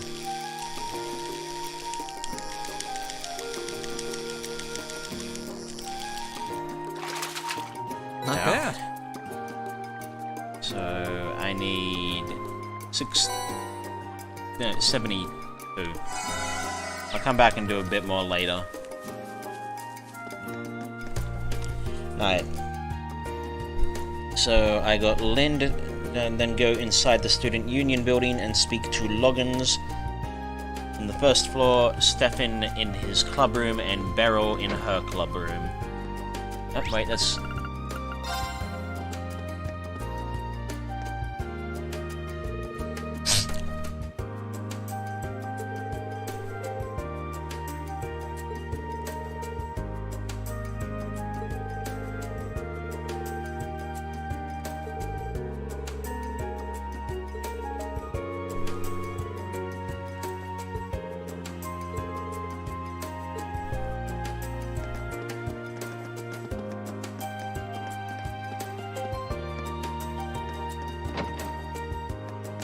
Stefan?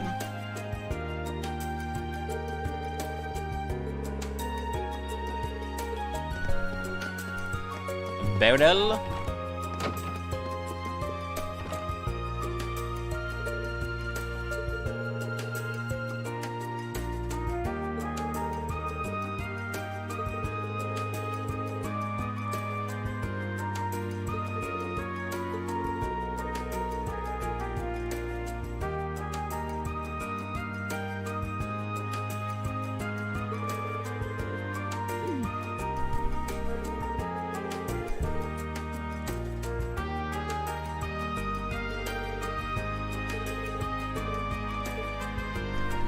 Not in the least. Right, so...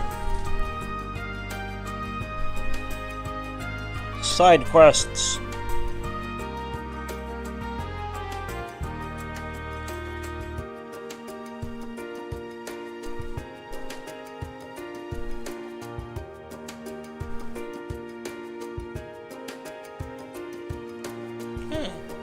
Actually, I'm gonna go to Keen's bookstore just to show you something. Shop. Look, it's all the books. These are the original Gambler Jack books. Manly Munchie's Curry and all the original and the Imperial Chroniclers. Alright. So, Junk Wanted. So, head to the general store. No, I'm in the bookshop already. Brandon.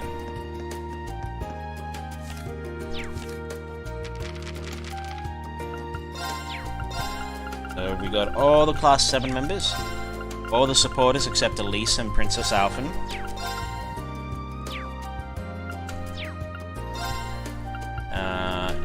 Patrick, Kenneth, and Margarita. Casper, Paulette, and Rex.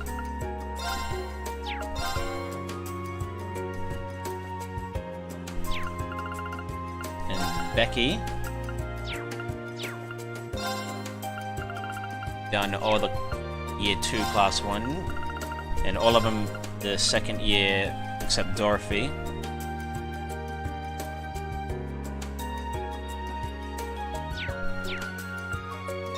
And we're missing quite a few of the instructors.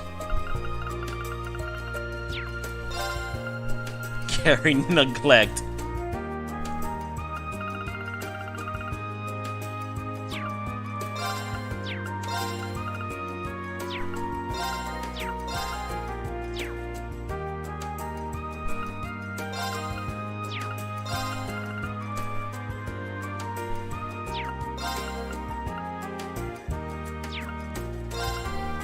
True power. When the Vermilion Apocalypse emerged, he showed a side of himself he had never shown before.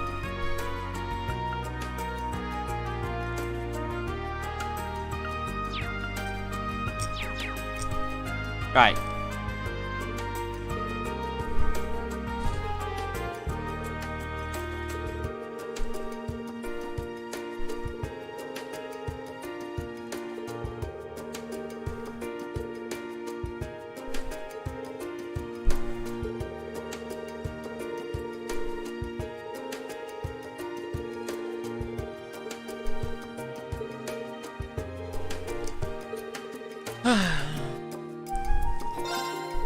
Help! Help, help, help, help, help!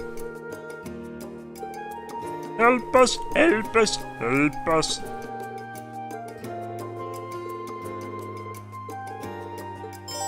Well, we can start by going to the junk shop, known as Mitch's Pawn Shop.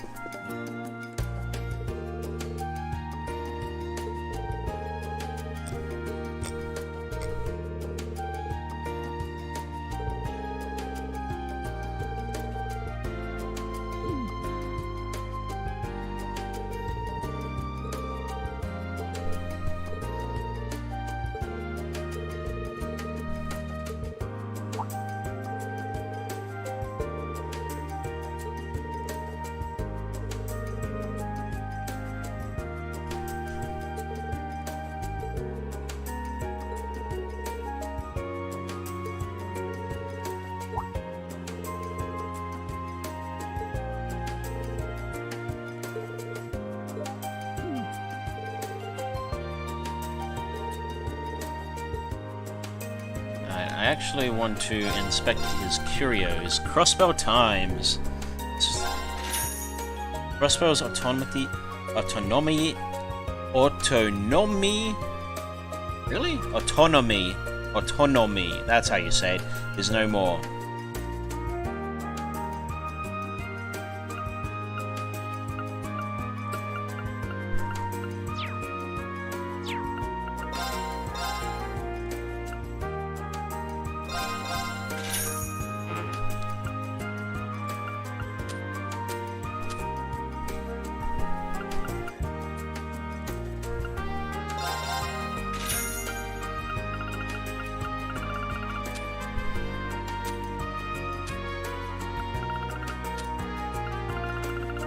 Right, that out of the way.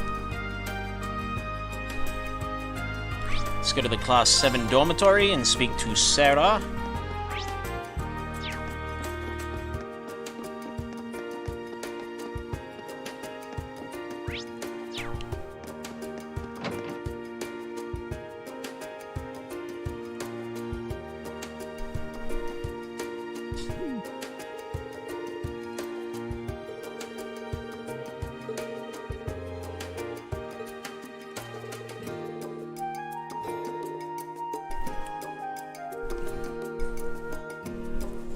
into the cafe. To actually speak to Sarah.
The Carnelia collection.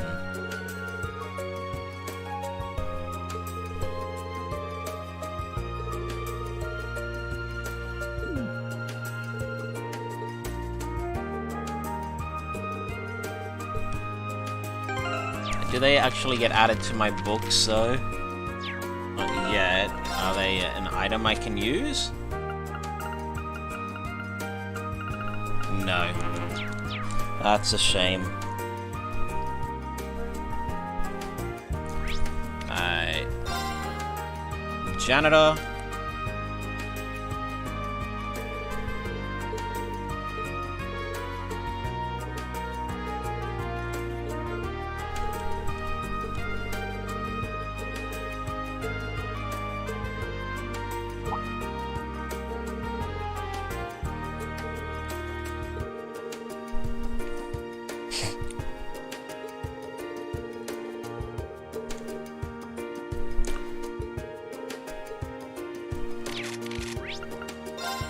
Clara.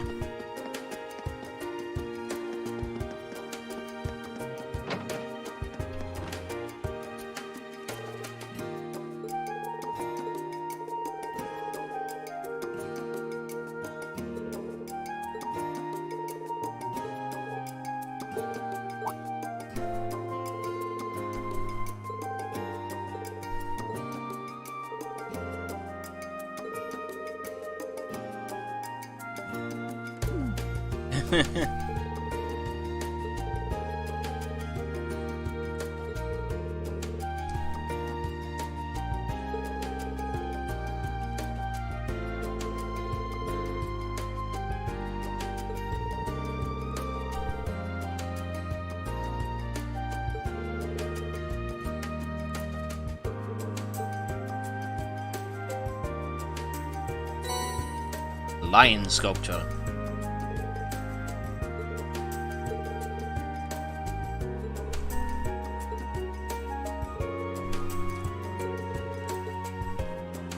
We're not done, though I'm gonna talk to someone else first. So I think Milliam might be in here.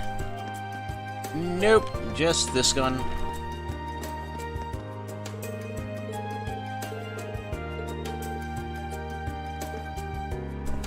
Right, and then go to the Academy Field and speak to Lambert! Not those two. We come back to those two later.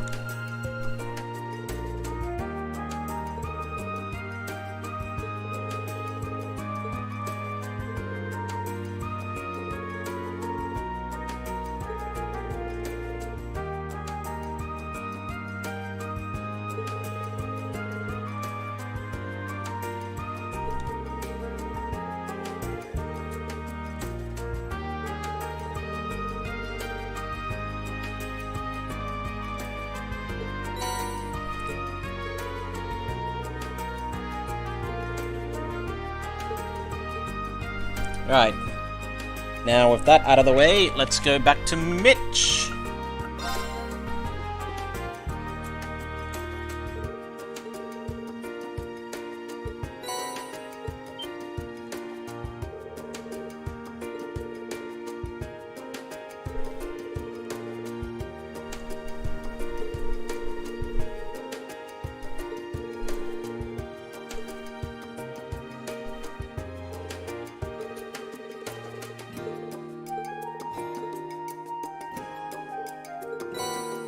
Paper mache Missy.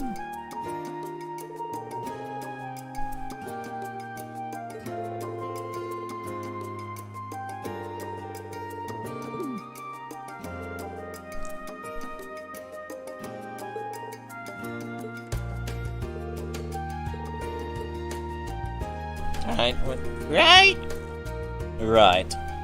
With that, it's back to Brandon's General Goods to hand it in.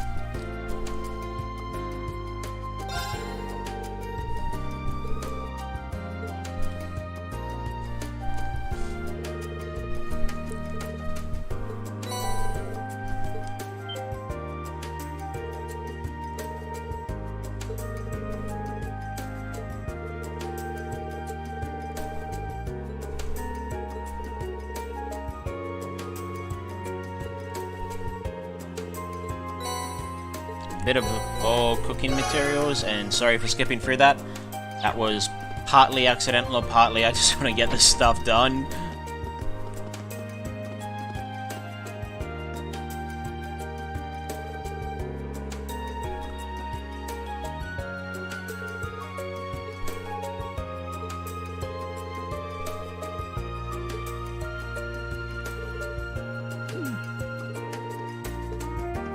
Alright.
Right.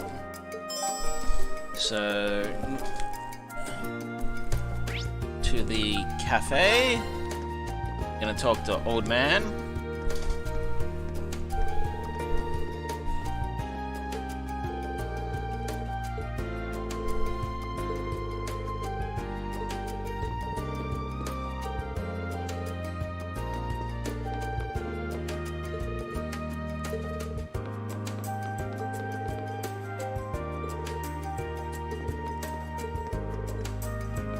Alright, so general store.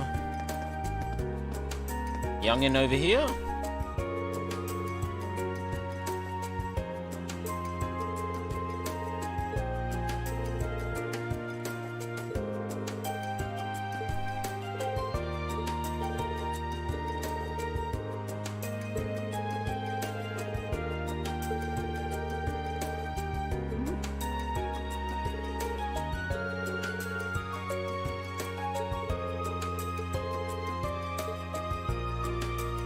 Now, Lot over by the academy, over by the upper students' dorm.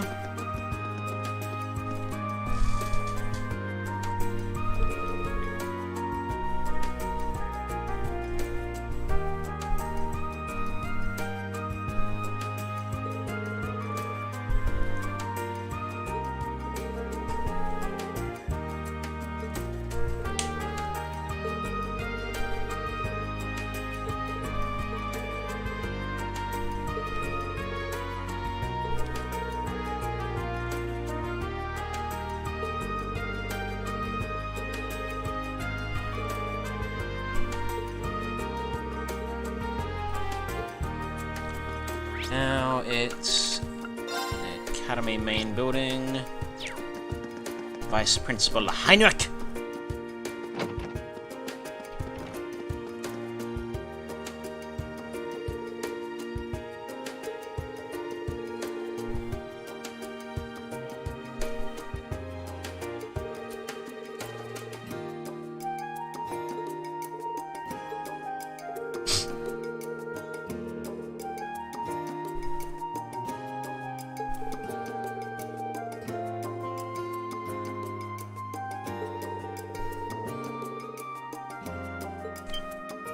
Did you say Crossbell? I will screenshot that for later.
And now we go to Monica in the gymnasium. Oops, wrong spot.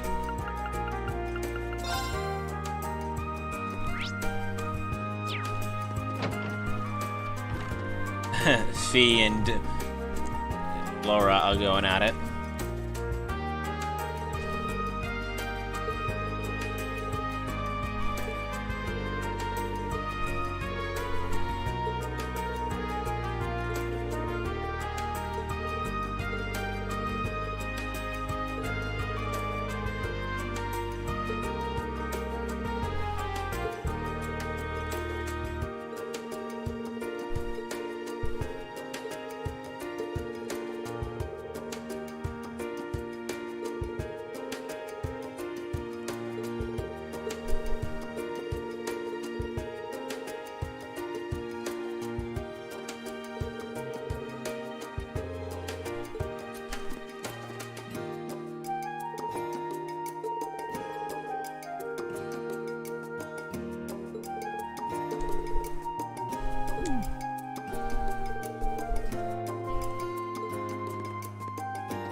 Right, so let's head back to Radio Trista, where there's one more person's opinion waiting for us. That was put there while none of us were looking.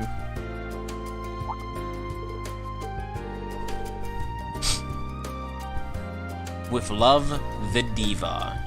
The Azure Diva.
Yeah, keep punching your fist. Keep doing it.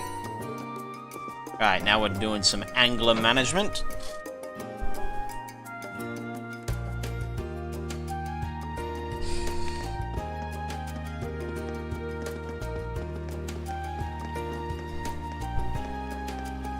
Oh, I could probably fish here. This spot looks... Let's do some fishing. Fish heads, fish heads.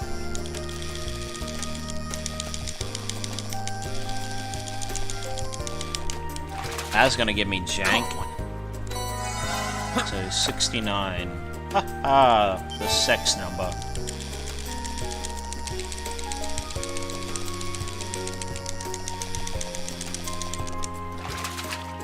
Not bad. 62 to go.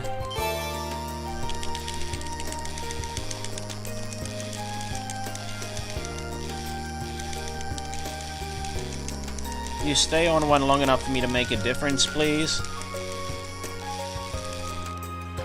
Ooh. Whoa, this is a big one. Alright, so 152 to go. Not 150, so 48 points to go.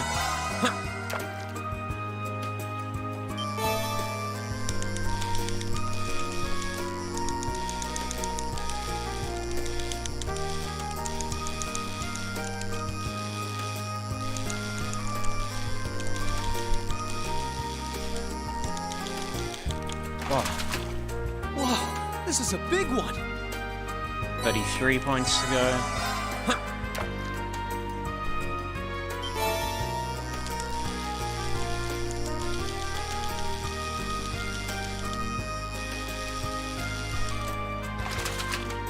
Caught one. 28 points to go. Alright. Let's do the quest. Then I'll try and get all this fishing out of the way.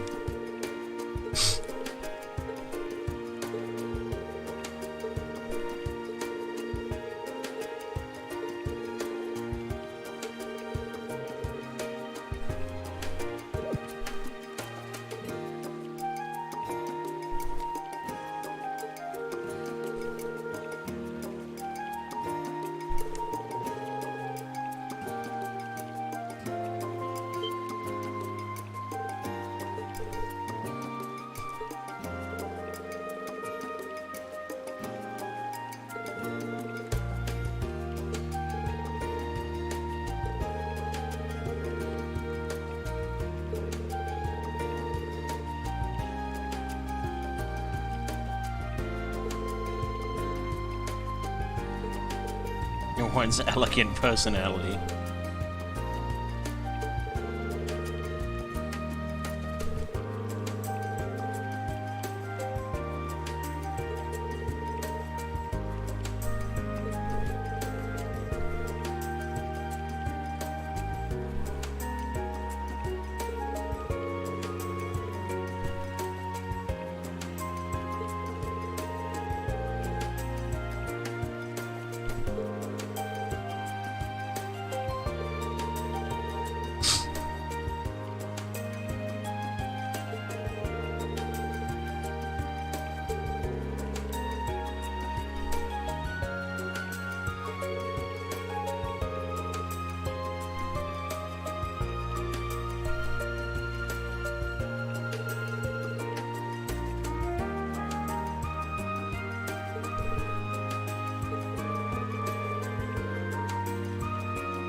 Let's fish.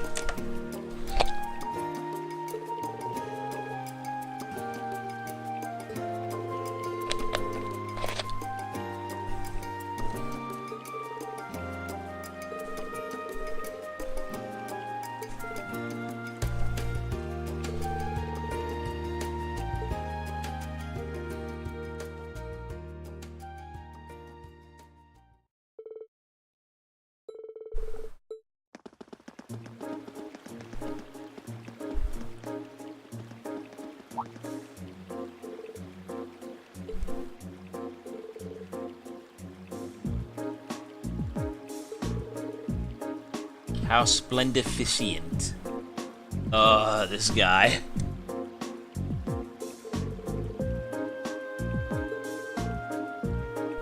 And his stupid made-up words.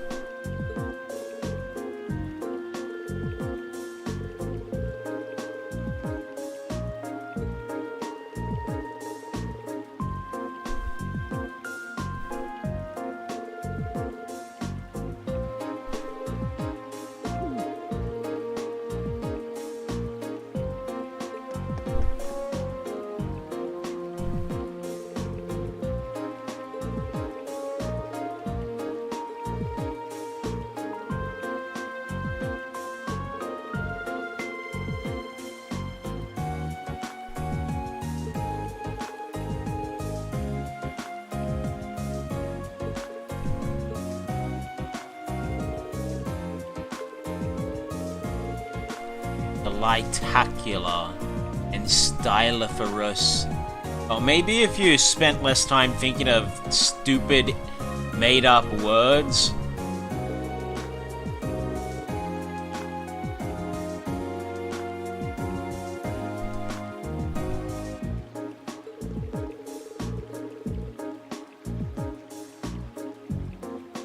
Enthusiastic contrabfibularities. I don't even know what that is supposed to be. What a commendatorious attitude. Commendatorious. Why don't you just say a commendable?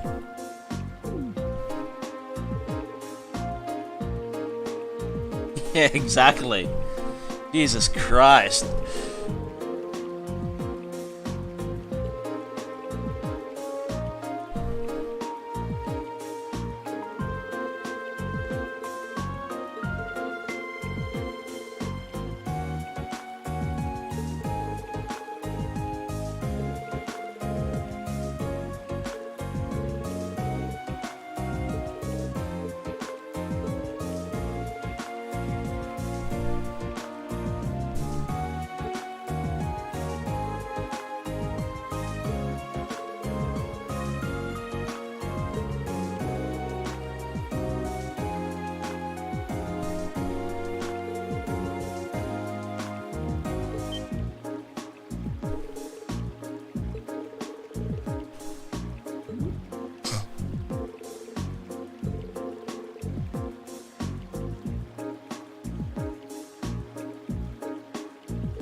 Oh, okay. Here's hoping I get it relatively early. Or somewhere in the middle. So that I get enough points. Complimated. Yeah.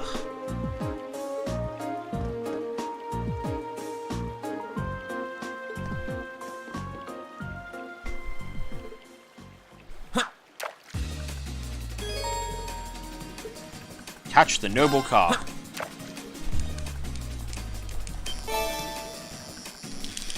Not this time.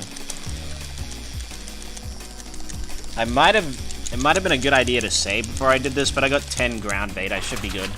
Now that's a catch. So an 80, so I just need 20 more.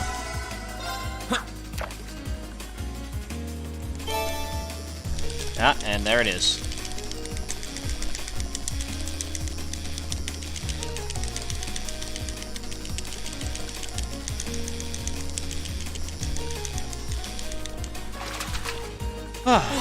This is a big one. And 4 points off, so I just need to catch one more fish. Preposterable.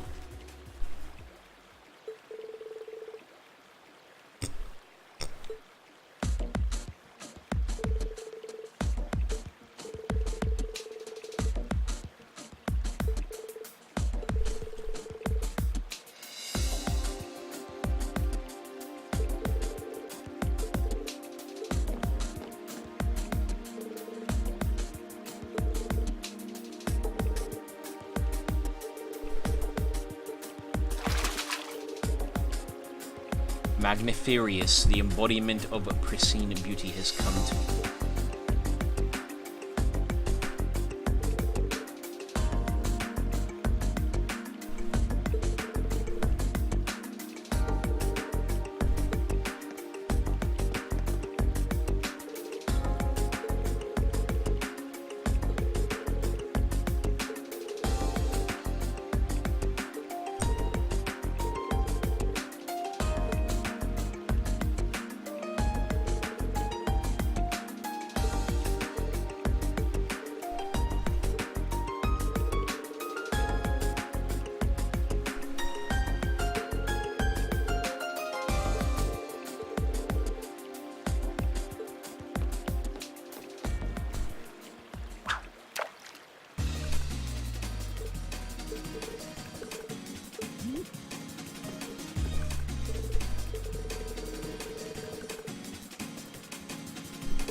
There it is, right from the get-go. Here's hoping it's a bit less of a throwing me around.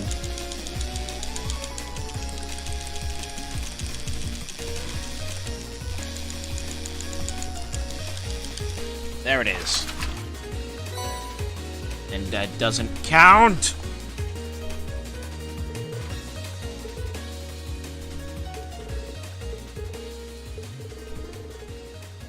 Preposterous and Tweedlecock. This cannot.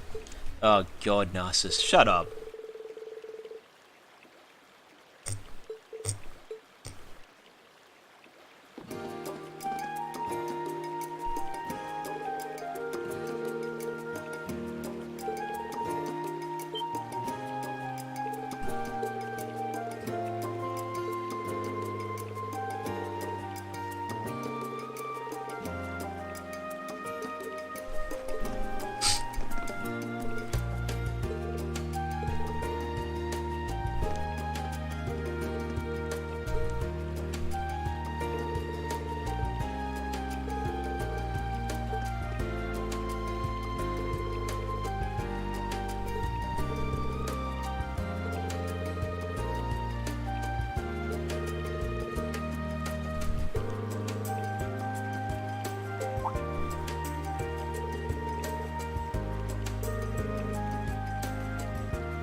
Right, I should only have to catch one more fish.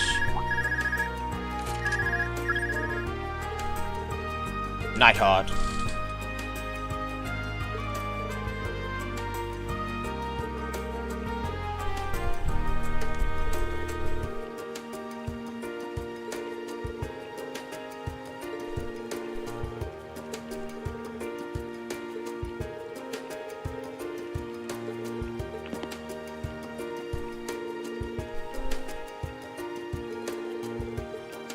Right, so I'll catch... Oh, I could probably fish here. I have 20 ground bait now. That's more than enough to get what I need. And I only need like 8 points, so... Should be good with 2 or 3... fishies. Or crabs in this case. Caught one. So, okay, I only need 1 more point. So yeah, the next one. It would be this asshole.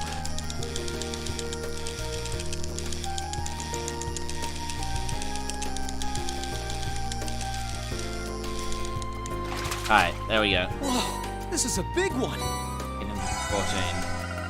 Alright, that's all I wanted. You, my good friend, give me the Senin gem.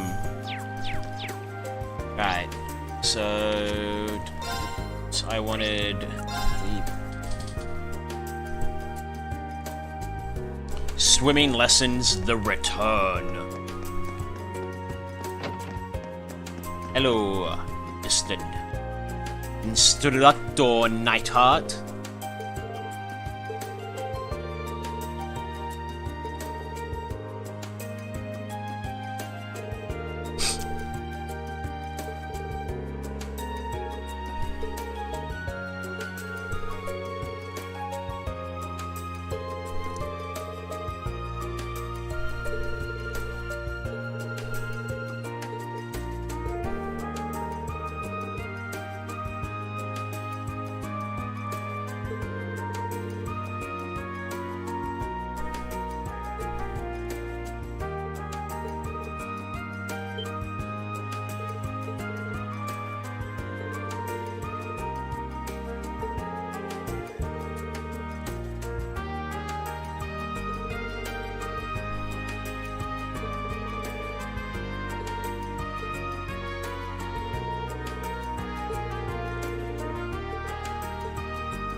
Let's get sweaty.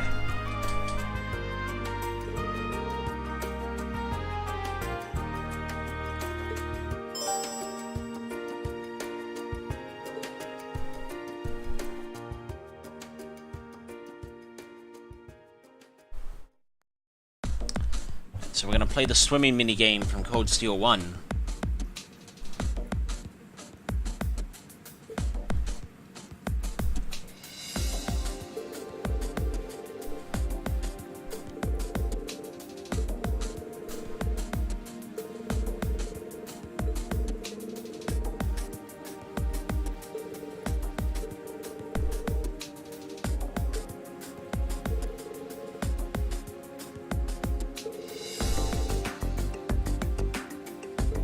Method.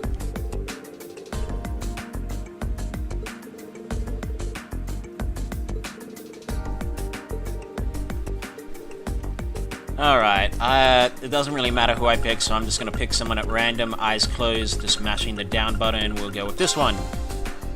Elliot.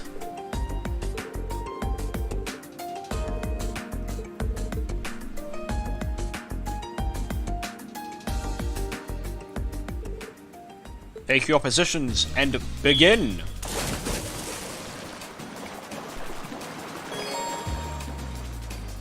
Triangle and circle are my buttons.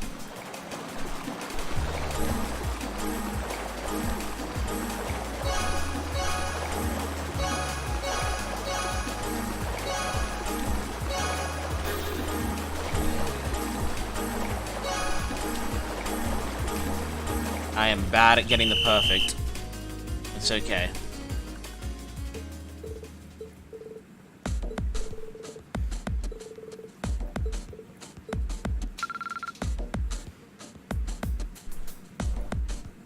But that's not all.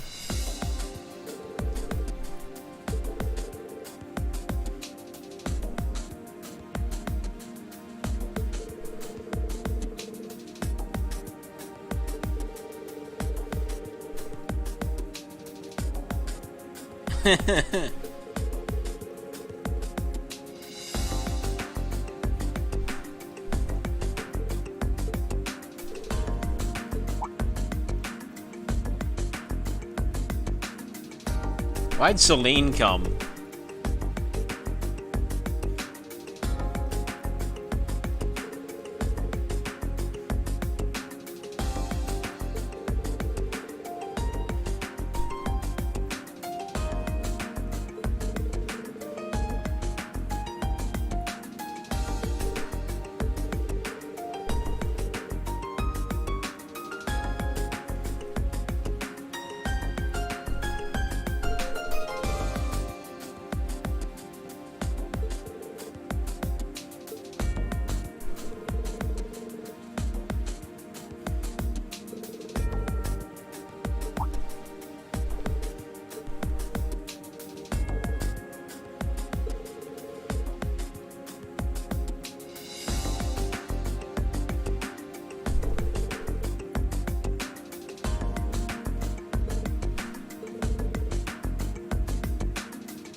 Well, I'll admire Emma.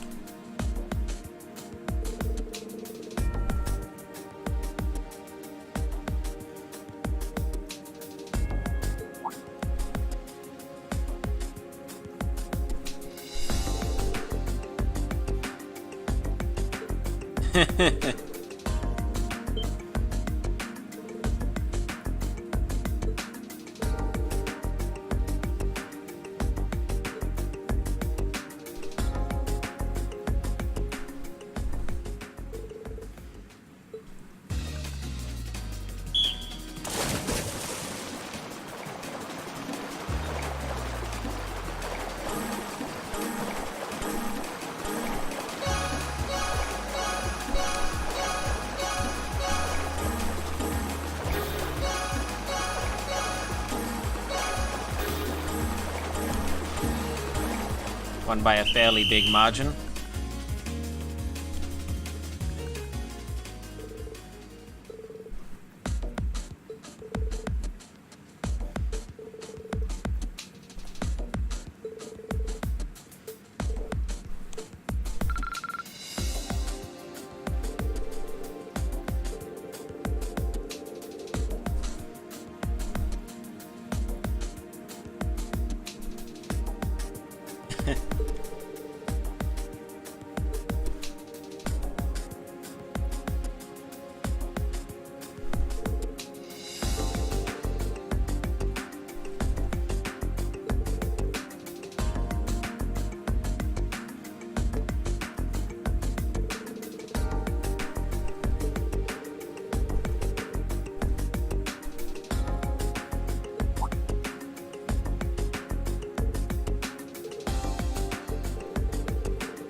Yes.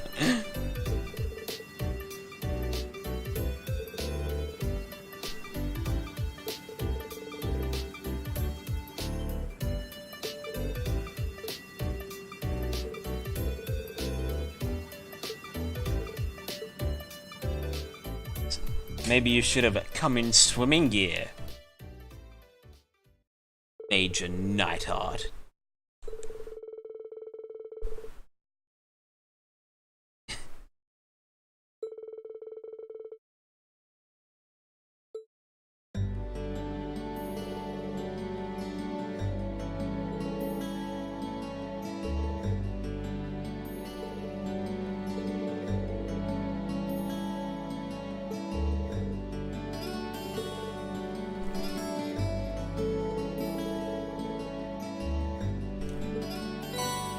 Serum capsule.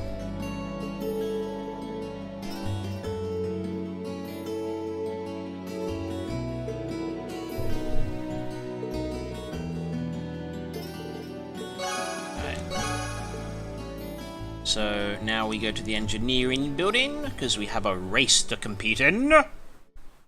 And then we fight the upper class students.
Start your engines!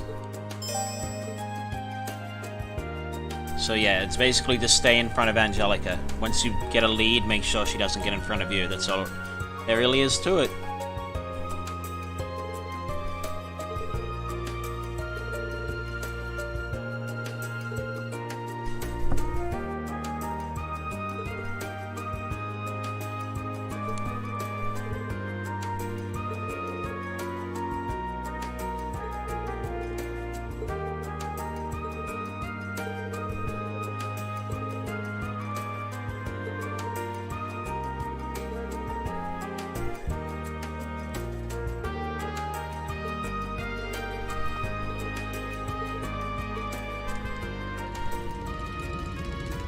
Nice. I think I'm using the Phi color scheme.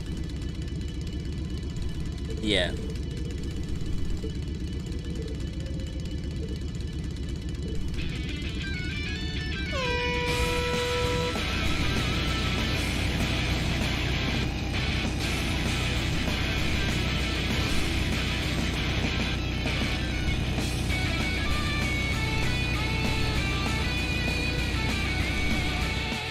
Cut corners wherever you can.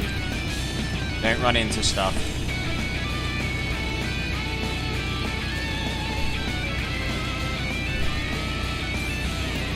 Okay, no, sorry. I'm in the lead here.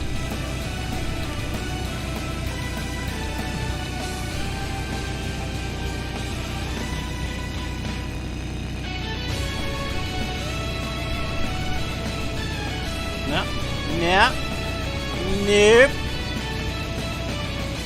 My victory. If you failed that, you could have retried.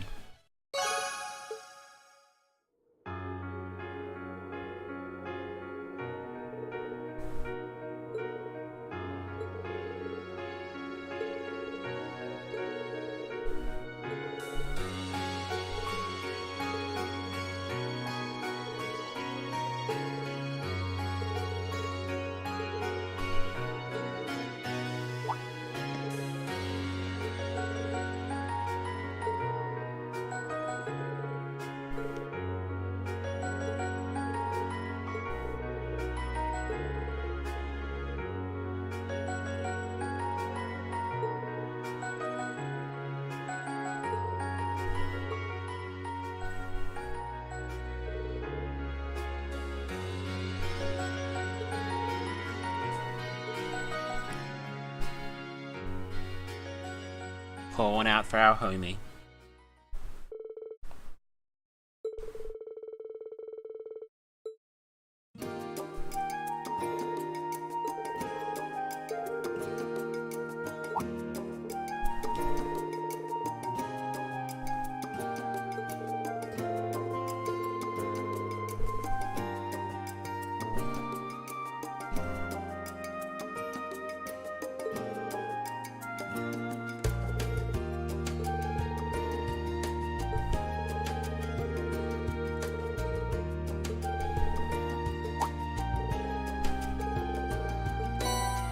Lightning bolt.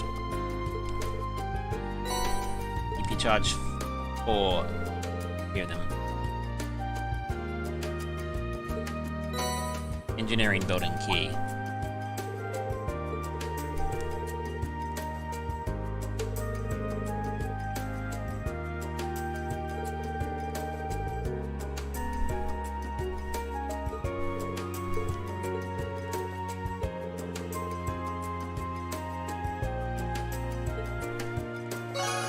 Right. Now with that out of the way, we've just got the last one in the Academy field, which is 3 battles in a row with a potential, with honest potential of losing.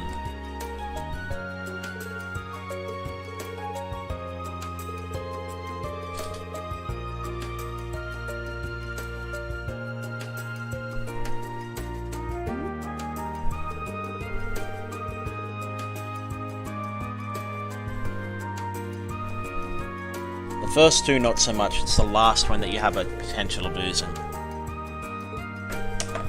Just gonna move this to the side because I'm not gonna need it anymore. Because after this quest we're coming up to... after this quest let's just do the final dungeon, which as I said I'm not gonna do today. Or at least not right now.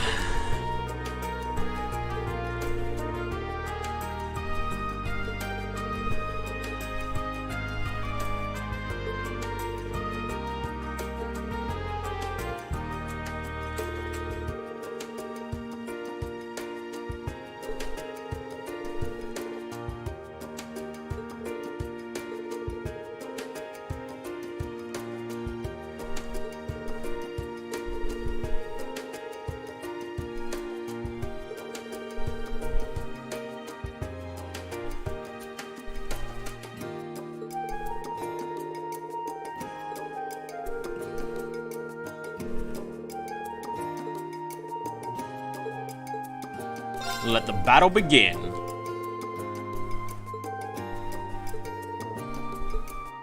Alright, who do I want with me? I'm gonna take Laura just for massive damage.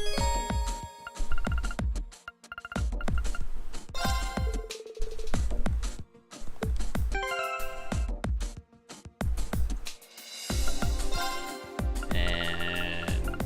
oh, I don't have the...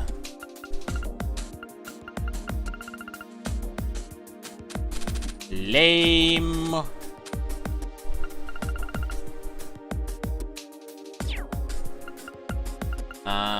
Equip. In doubt, I'm gonna take a risk, alright? And give her the True Gladiator's belt and the True Gladiator's headband. Take a risk. See how it goes.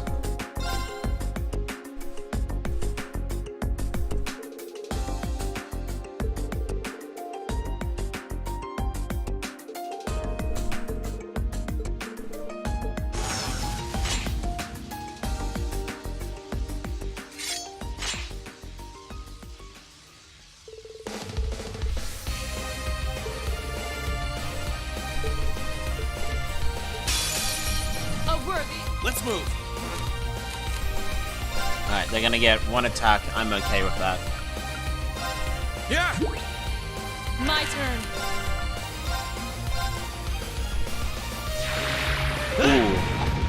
Ooh. Laura's already got a critical coming up. Yeah, she's gonna use that. Here I go. All right. My turn. So, Celestine, extremely capable butler in service of the High Arms family, fights alongside Patrick using martial arts. third son of the High Arms family, trained with a sword since infancy, and highly skilled as a result. So we're just gonna go with one of these. Witness the fruits of my training!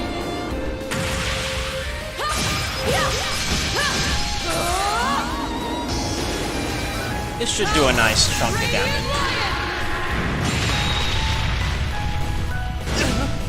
Yeah! Just shy of 100k. You still have a lot of training to do.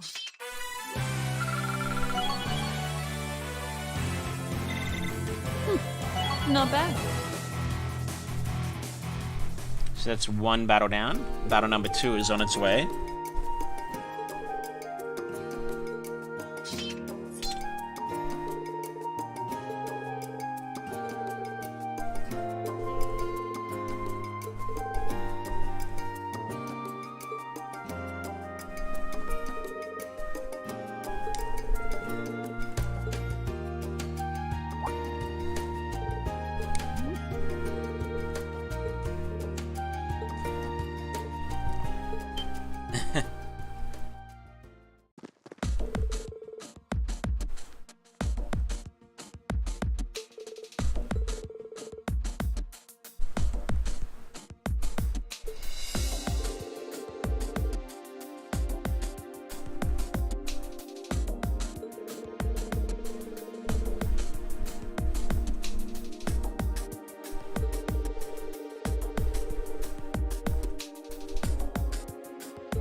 We will call Emma.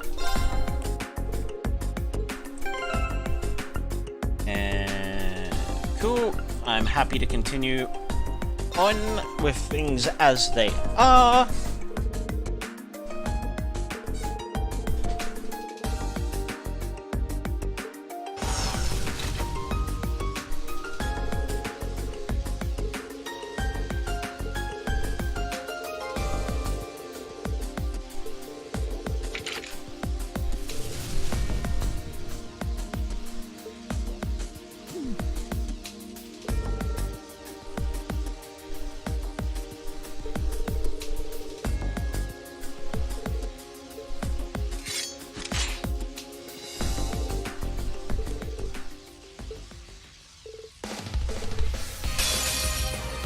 Let's move. Vincent. Here I go. Ferris. Ooh. Frozen. Uncool. Most uncool. Here I go.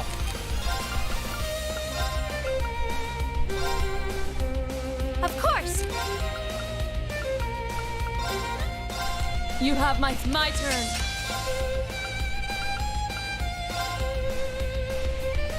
Arcus, activate. Let's move.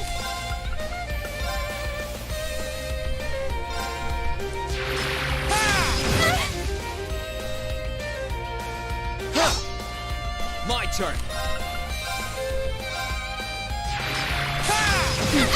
Thank you for putting yourself in a very compromised position. I greatly appreciate it.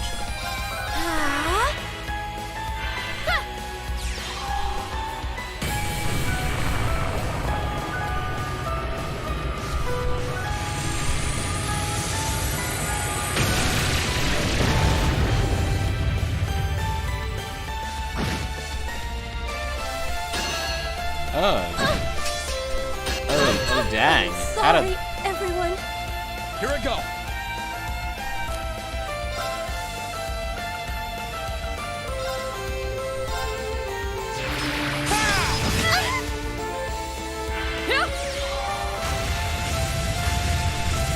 That's unfortunate. Where did they get the barrier from? No one cast it.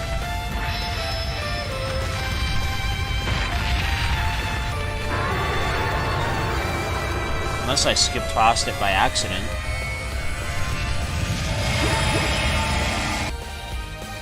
Here I go.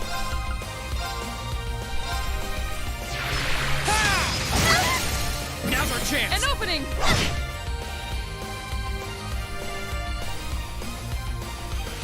Here I go.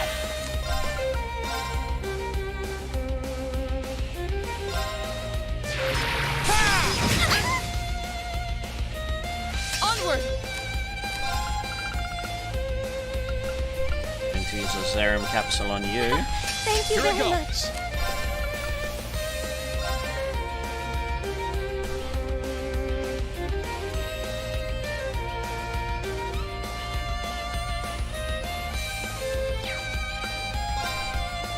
Second form. Damn!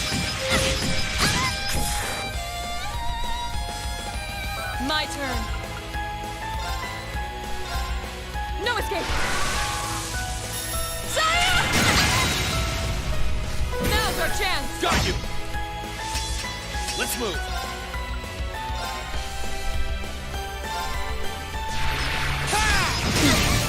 Now! An opening.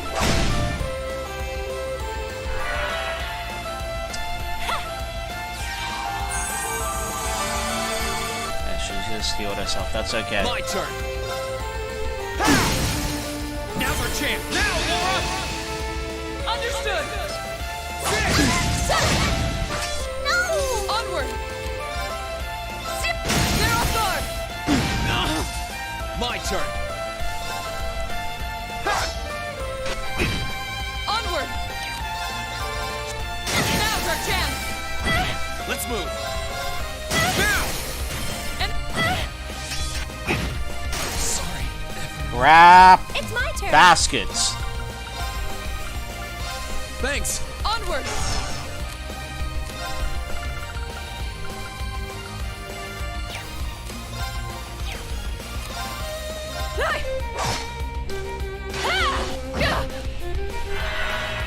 Leave this to me. It's my turn. Thanks. Let's move.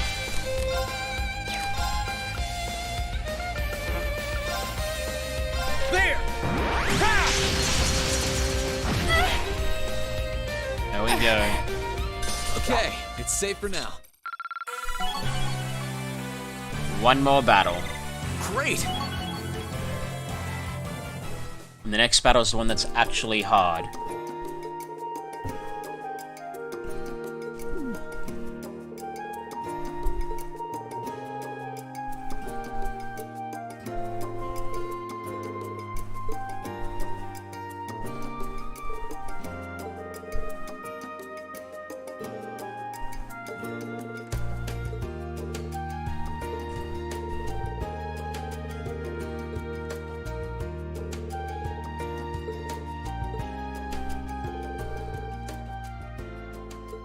There it is.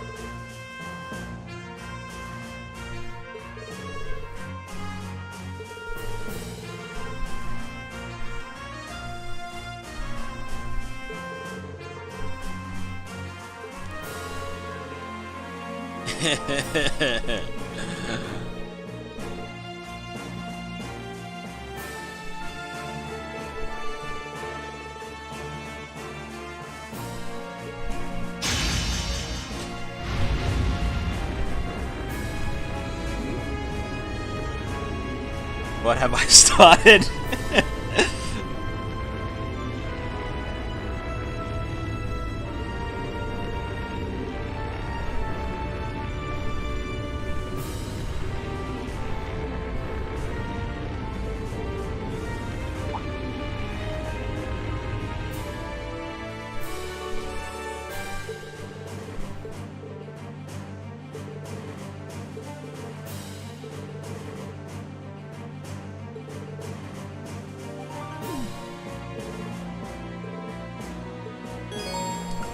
We will call Fee, obviously, because that's my main team. Alright, alright, alright.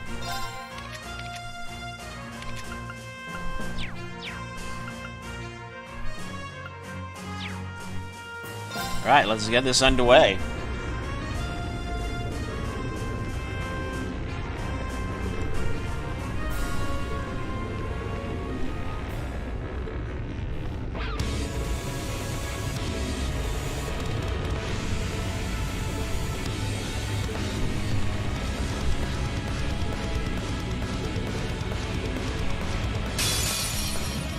This one's dangerous.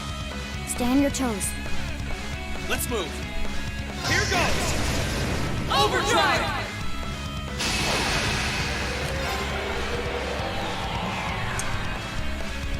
I just realized what Alright, so Reen's not going to be at his strongest for this, but that's okay.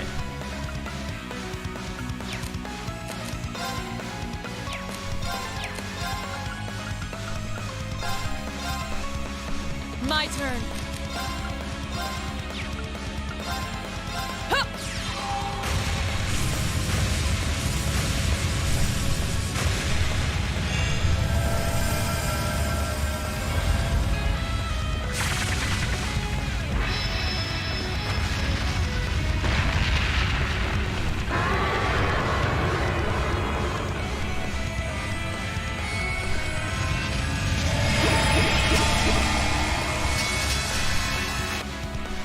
My turn. Instructor Beatrix, a former military doctor for the Imperial Army known as Reviver for her skills, doubles as a skilled sniper. Yeah.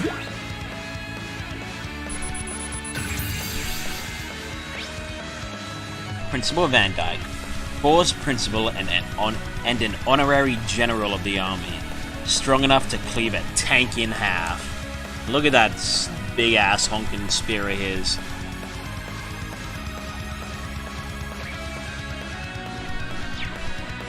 Alright. Here I go.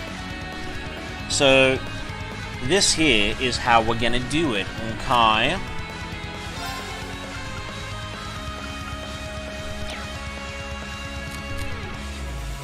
We're just gonna go like this. Let's start off with a Radiant Lion.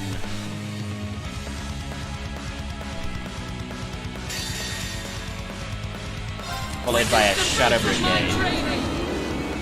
Followed by a Zodiac Ring.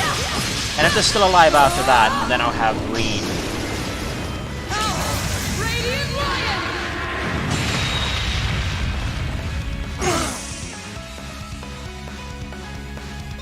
You're finished.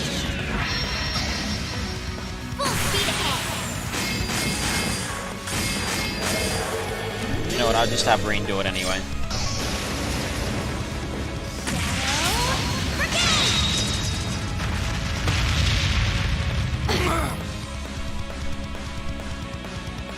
Great stars in the heavens above. Answer to my voice and heed my call.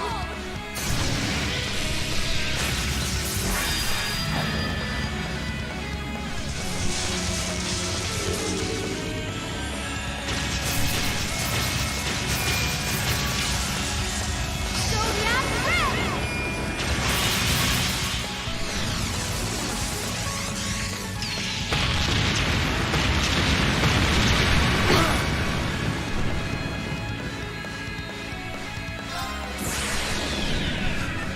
My blade will cleave ignorance and light the way.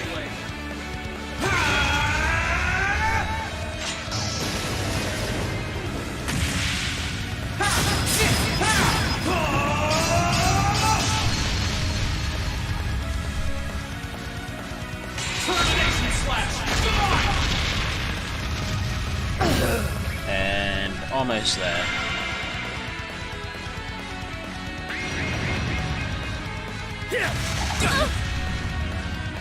Too slow. Now. Let's go, Emma. All right.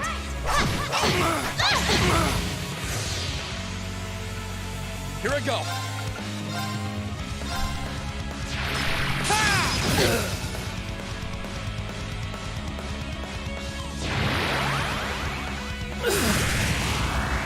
Okay. So he's only got a K left, and she's got 10K left.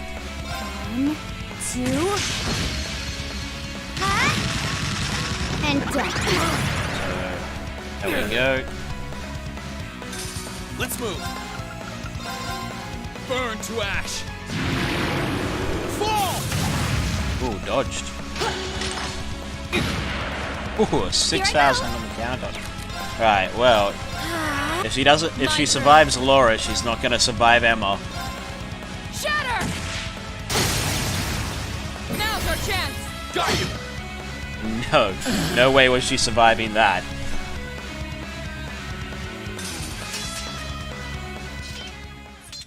Our fighting was in perfect sync. But I could keep up at least. So Laura's iron leveled up, and Cannon just barely missed leveling up.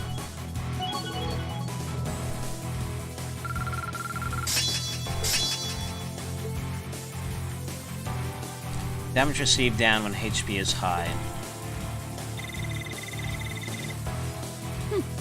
Not bad. I'm so glad. Success. HP increased by 1.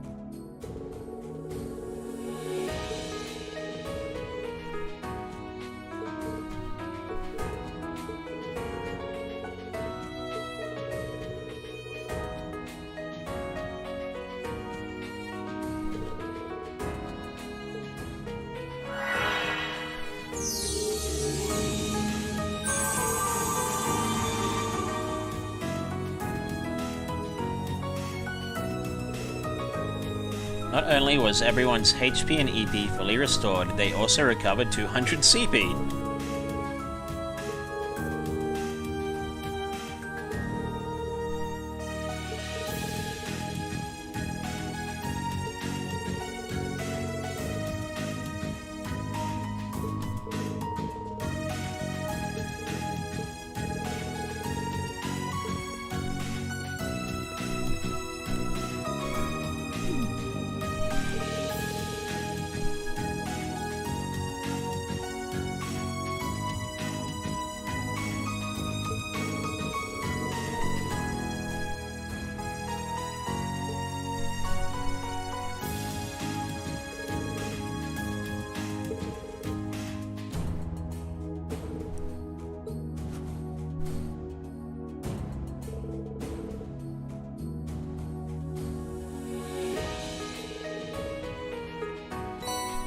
Albion Garb.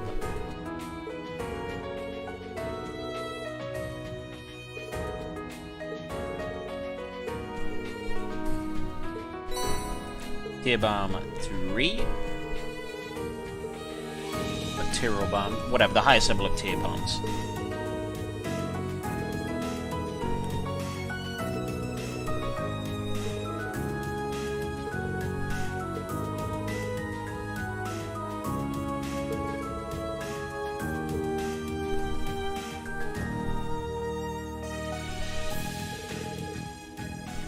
Thus, the long-time conflict between Class 1 and 7 ended. Everyone involved accepted one another as worthy rivals and friends, praising each other's skill.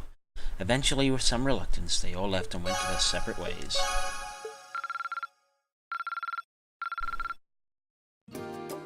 Right, let's go to the Student Union building to hand in all this stuff. Something happened. What is it? Something said, You have also sensed the disturbance, I presume. Valamar. Indeed. There was movement within the Earth Veins, but not solely that. I have...